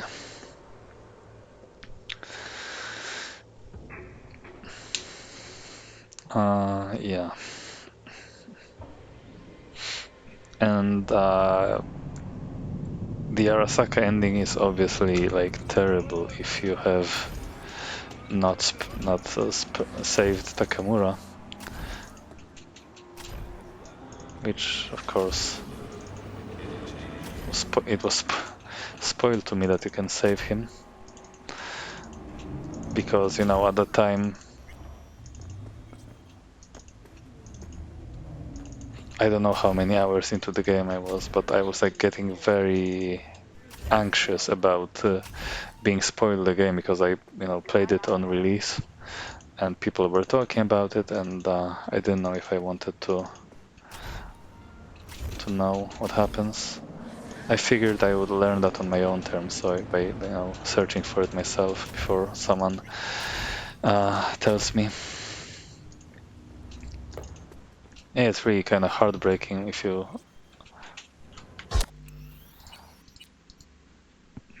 only go in there with Hellman and Hanako, neither of which really care about you, and Hellman kind of hates your guts too for what you've done to him.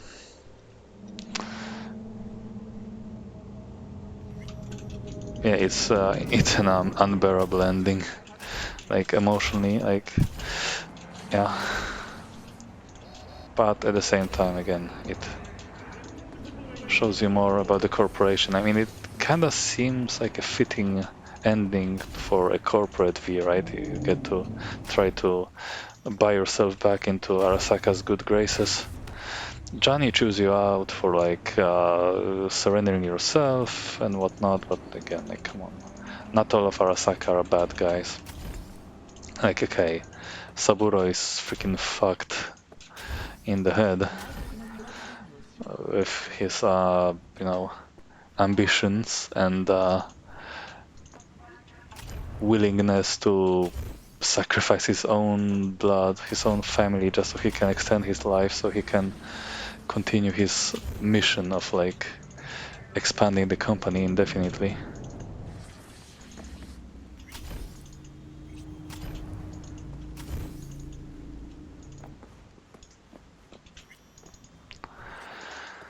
I think I've exhausted that ending finally.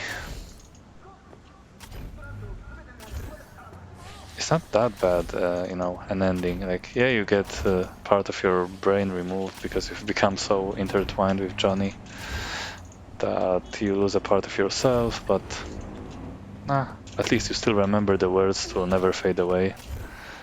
Oh, nice, I negated the knockdown. Cool.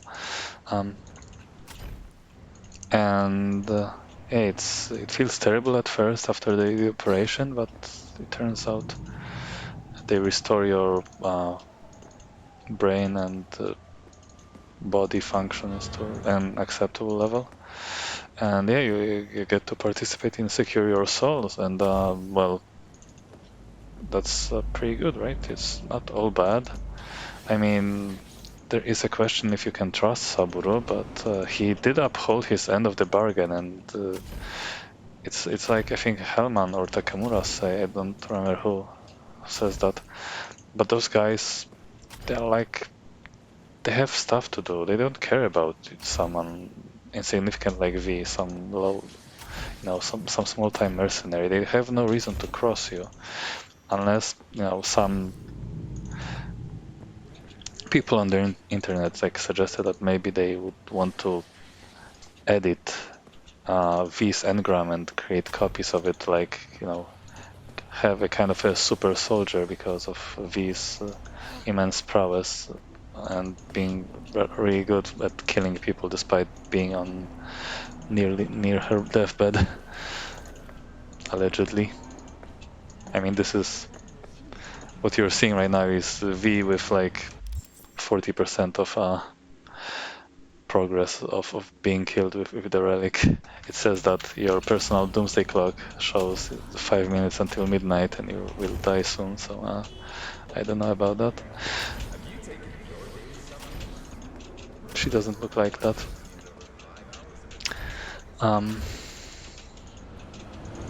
Yeah, I guess you could edit engrams. Like, there's this whole Lizzy Weezy story, which suggests that you could do that to people, just edit their memories.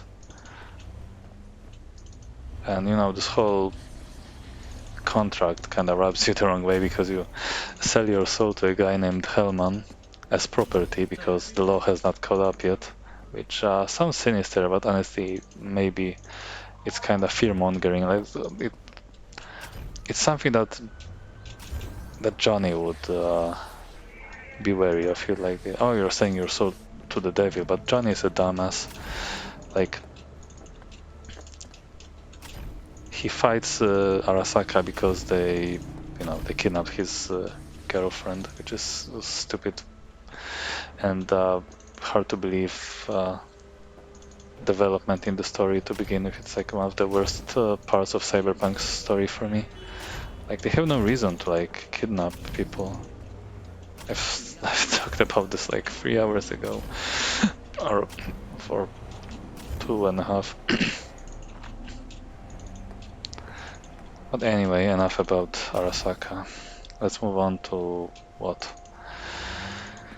Don't Fear the Reaper. I told you about how it's very lonely at the end, but I kinda got sidetracked and I did not mention that on the Path of Glory ending, you do get to cooperate with Mr. Blue Eyes, who is again like kind of a G-Man character in the game. We don't know who he cooperates with. We know that he and his employees are like mind controlling the mayor of Might City, yes, of Might City.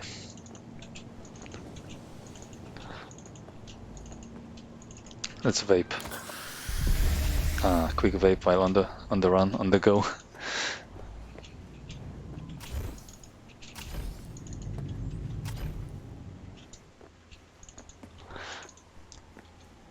So I do believe that there is some hope for V in that ending. Like,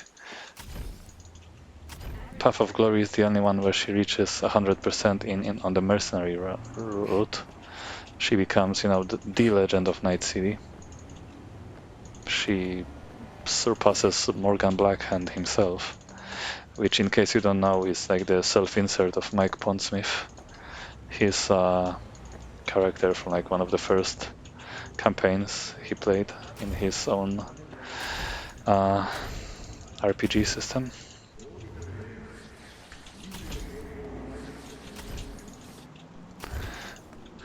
And she's obscenely rich, has her own AV, and maybe coincidentally, the first thing you see on TV in V's mansion after you turn it on is the news story about like some kind of new nano machines based drug that costs like hundreds of thousand euro dollars per month.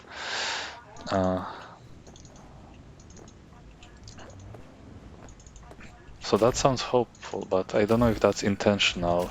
I'm not sure exactly. I don't keep track of the news. It could be like some recycled news article that you get to listen to at the beginning of the game.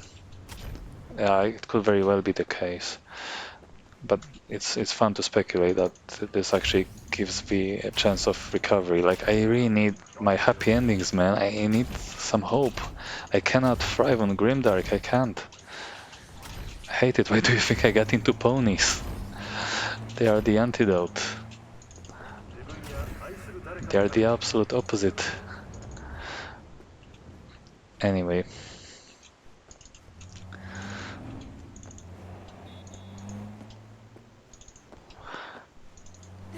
I wonder what my time is while doing those laps. I think I must be getting close to like 4 minutes per lap.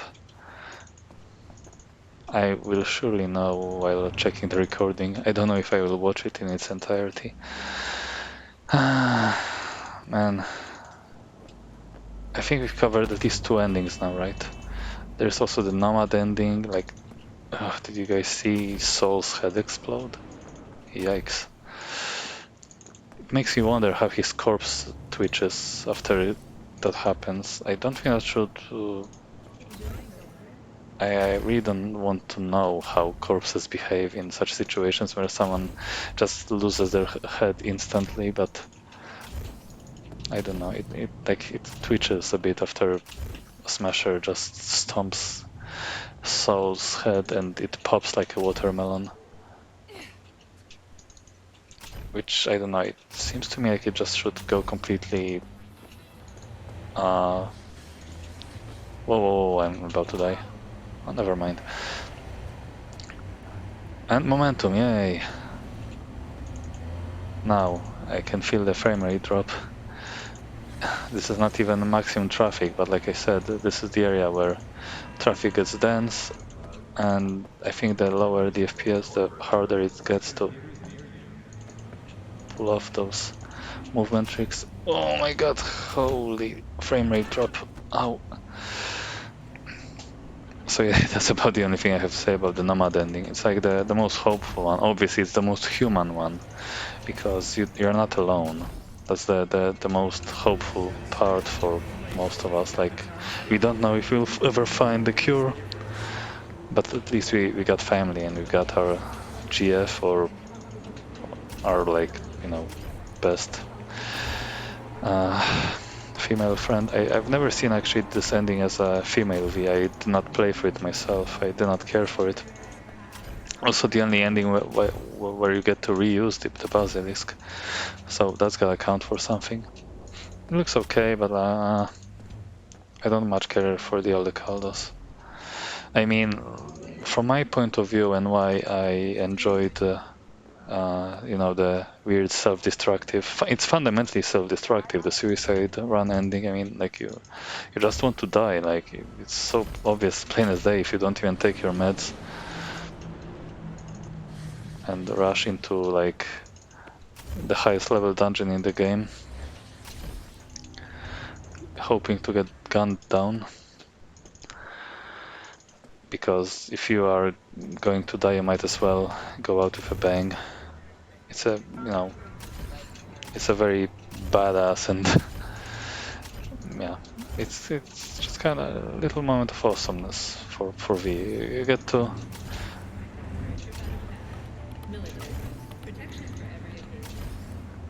to do something crazy and have fun while doing it. Even Johnny agrees. Like, yeah, it's pretty cool. You just found out how to become the legend of Night City, and yeah. You do feel like you do. Dang it, I started talking too fast after a while. You do feel like a badass if you managed to reach Mikoshi on your own. I'm dead. Oh, or not. Wait, depends on momentum. Oh, okay. Please, no more momentum. Well, oh my fucking god. That was close. Very close. Very, very close. But I should have reacted sooner.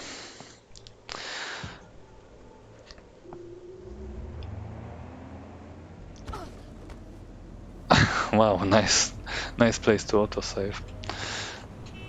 Actually, the game like plays for like a few seconds after loading, but before the loading screen moves away, clears up.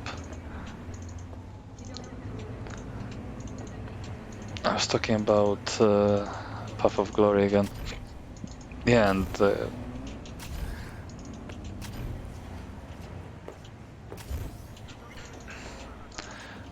it feels like V is still suicidal at that point, after accomplishing the raid on Arasaka Tower. And why wouldn't you be? Like,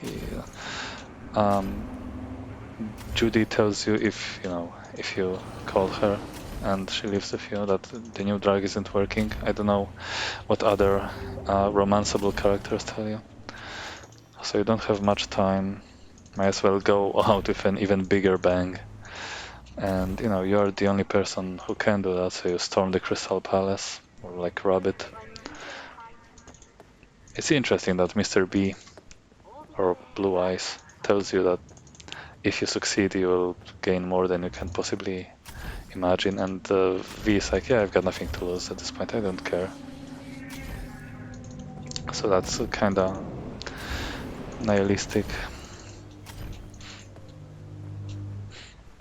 Yeah, it's like people say there is no good ending, no happy ending in Cyberpunk. The best two ones that I can think of is Nomad Ending. Well, I saw that shadow. I saw V T-pose to assert dominance over those hapless fools in their metal boxes. Our enemies hide in metal boxes, the cowards, the fools. We shall take away their metal boxes. And I have Overwatch equipped, which is true. I have Overwatch with me. It's bugged. It's permanently counted as a quest item. I can spawn numerous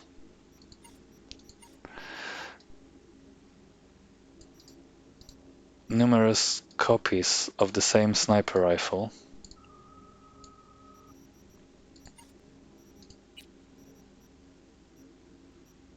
I have more Overwatches.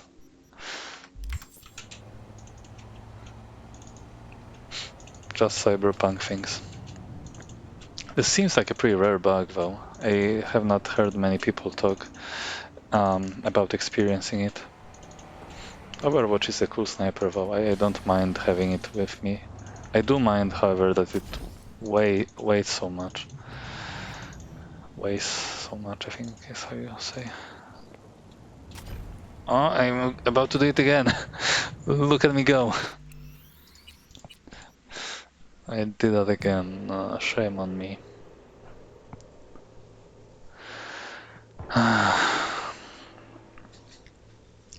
Don't fear the Reaper, all along the watchtower. Path of Glory.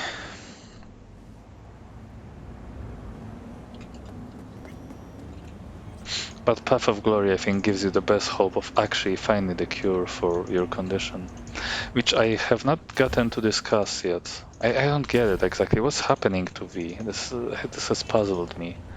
Like, okay, Relic activates, right? Because Relic activates when it's inserted into a corpse, and it's like mistakenly considers you dead. I think the whole point is that you somehow survive because you were shot from a low caliber weapon, but you came close enough to death that Relic activates, right?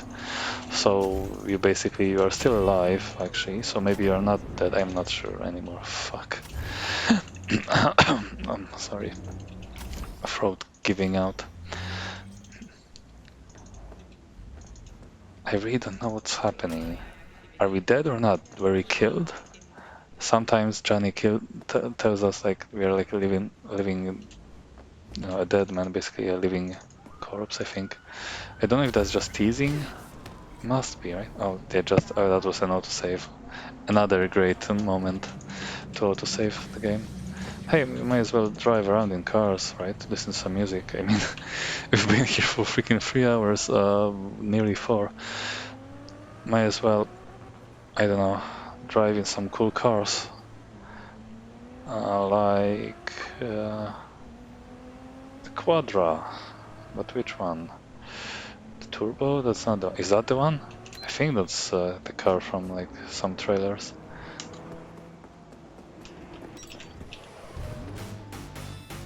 Nice.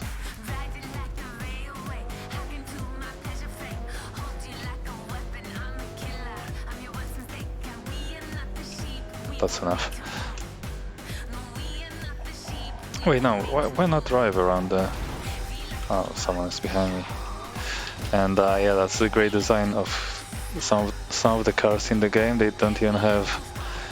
well, the rear view mirrors are either absent or don't work, and some of the cars you just have neither and just can't know what's behind you.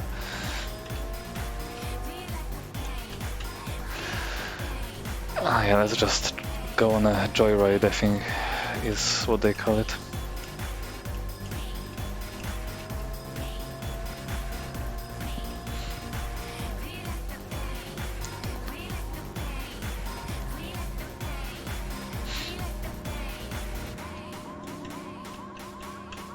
I was a radio station. Ah, Wechselstrom, good.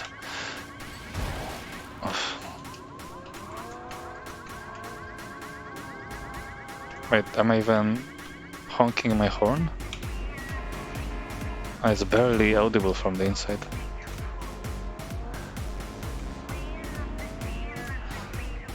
Yeah, where was I? Now that I have a cool car. Although this like kinda light blue color is or aquamarine or whatever. I don't know, a bit too bright for my tastes. That's just apparently part of the game's aesthetic, neo-kitsch. I have to say the outfits in this game are like awful, like the itemization. It's, you know, the game is missing the transmogrification system like from WoW, or like clothing sets that would be easier to complete. Because a lot of the time, if you just go for stats, you end up looking like basically, oh yeah, this is the place where cars vanish, traffic vanishes every time you drive through here. I've had that happen before. Yeah, you end up looking like a WoW character, like a World of Warcraft character before transmogrification, so before Cataclysm. Let's just be done with the endings already. Yeah, I've already told you everything I wanted about Path of Glory. Oh yeah, I was talking about the relic. So yeah, what happened there? You had the relic in you, it activated, and then apparently you will die if you remove the relic. It keeps you alive somehow. It's so confusing. It's kind of not enjoyable really to figure out. It would be. Maybe it's just me, but it feels so convoluted. The way relic works.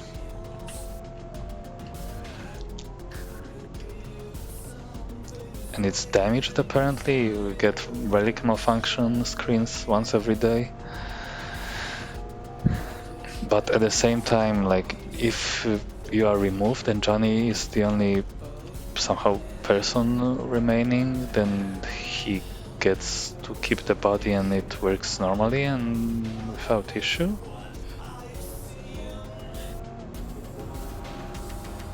So I guess it really, I guess it makes sense then how, what's with the brakes on this thing?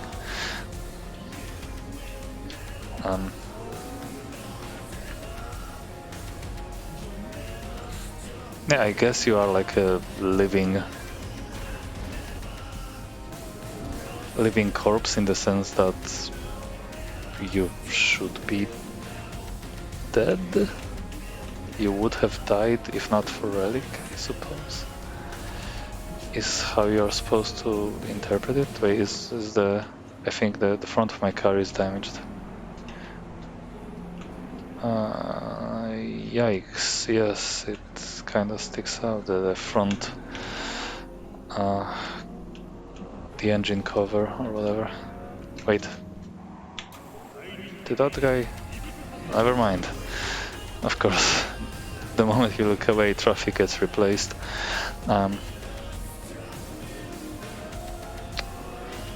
Let's find an off ramp.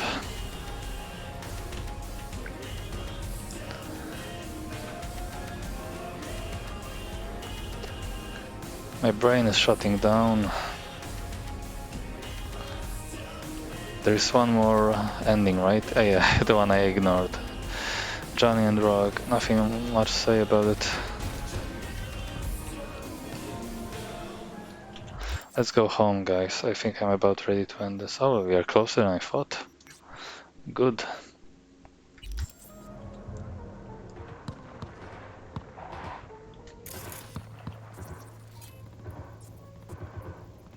I wish I could hack some people remotely. I mean, not really remotely, but from the car. I think you can do that.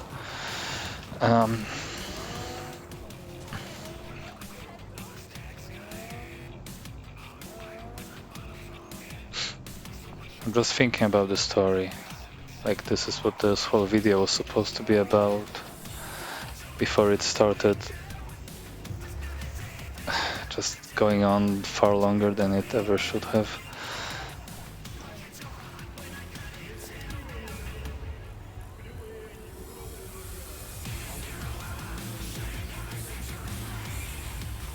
Yeah, I guess the whole relic part is kinda convoluted. Is this the parking? Yes.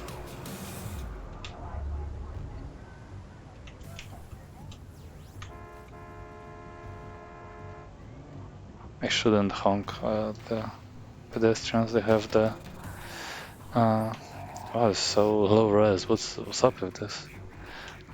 They have the right of way. Oh, now it looks better. But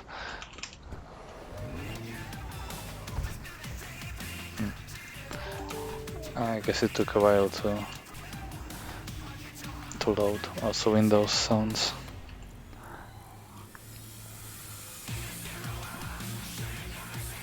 Ah, okay, this is where you take the elevator. I don't see how you're supposed to park here. I guess I'll try not to pull a Delamain. Okay, I have no idea. I'm probably going to mess up my parking badly.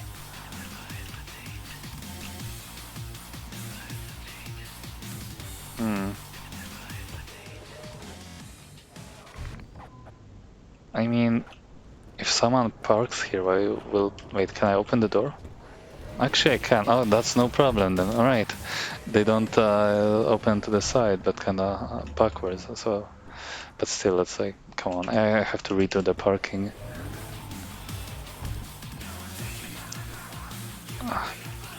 That should be better, right? No, just don't run into the wall, the back.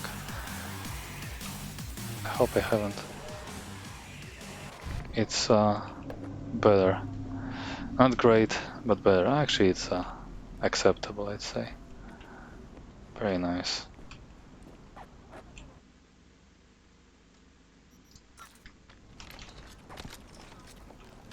No, don't drop it. I'm in combat now. Yeah, dump it on the ground, I don't care. I'm just gonna load a save file if I really want to come back to this game for whatever reason. And I don't. What am I in combat with? Oh, never mind. From all foods, provides 330% of recommended game time. Feeling tired? Bored? Powerless? Not anymore. Experience all of Chromanticore's 16 new flavors. Apparently trans people were triggered by this advertisement because it uses like a trans character as like a sexualized, commoditized person or something. I mean, everything is sexualized in this game. That's the point. I just want to say hi to Mr. What's his name? Kibbles? Pebbles? Where are you, friend? I heard you. Meow. Meow at me again, please. You didn't go outside, did you? I hear you.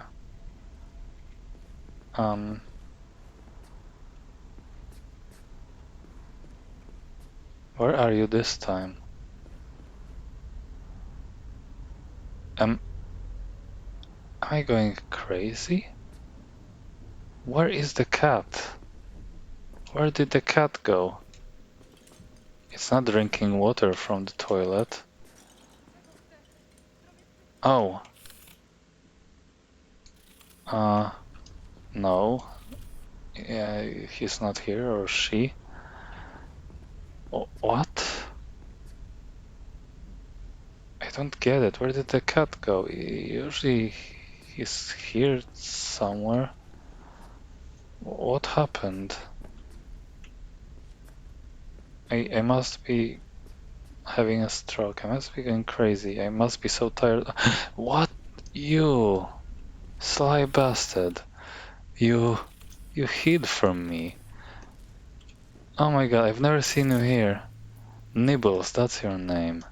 Hey, friend. Your eyes are bugging out. They're missing texture. I've never seen you in this place before. That's nice. Meow. Cutie. Ah, that was a very long day. Let's just chill out. Let's just lean back in our seats and reflect on everything we've done today.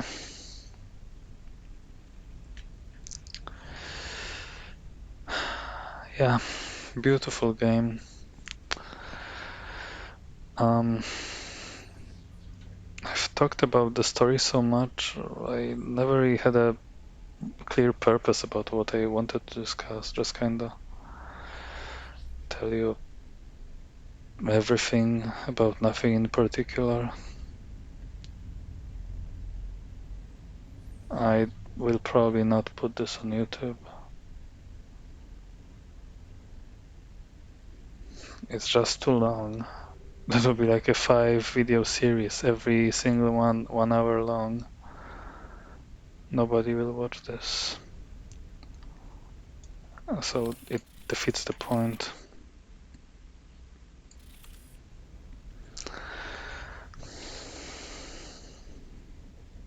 Now I don't want to end this. This has become an epic 4 hour thing. We didn't get to hear any cool music. I like Reaction by Rezodrone on Wechselstrom, or you know that one song everyone likes where he goes like everything burns, everything burns. What was it called? Also by the same guy. Resist and Disorder, yeah, that was the name. Another cool song.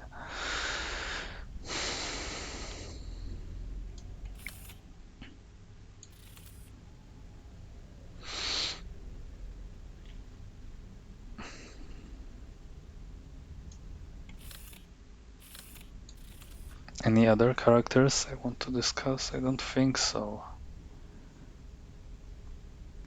Oh, I like Regina or Regina Jones. It's pretty cool that, you know, she seems to be one of the more ethical people in the city. And she kinda, well, not really kinda, she leads you on the search for cyber psychos, which are those mini bosses, all of which you can just one shot with system reset, but they patched it and you are no longer able to just cheese the fights with that one simple trick.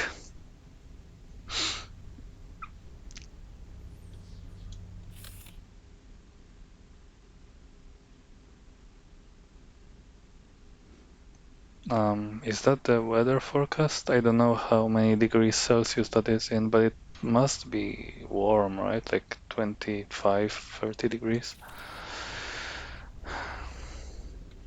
No life free. I get that reference.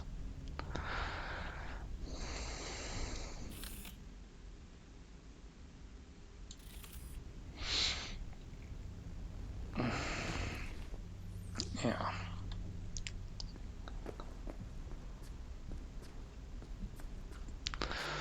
Alright, guys. I think we are done here. I have shown you everything.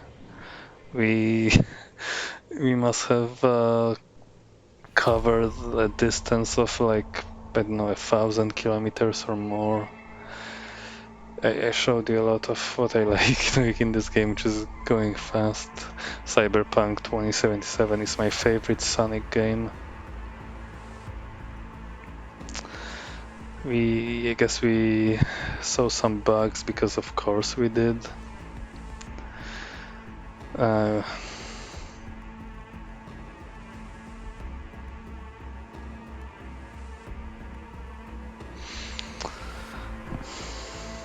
I forgot to talk about Takamura.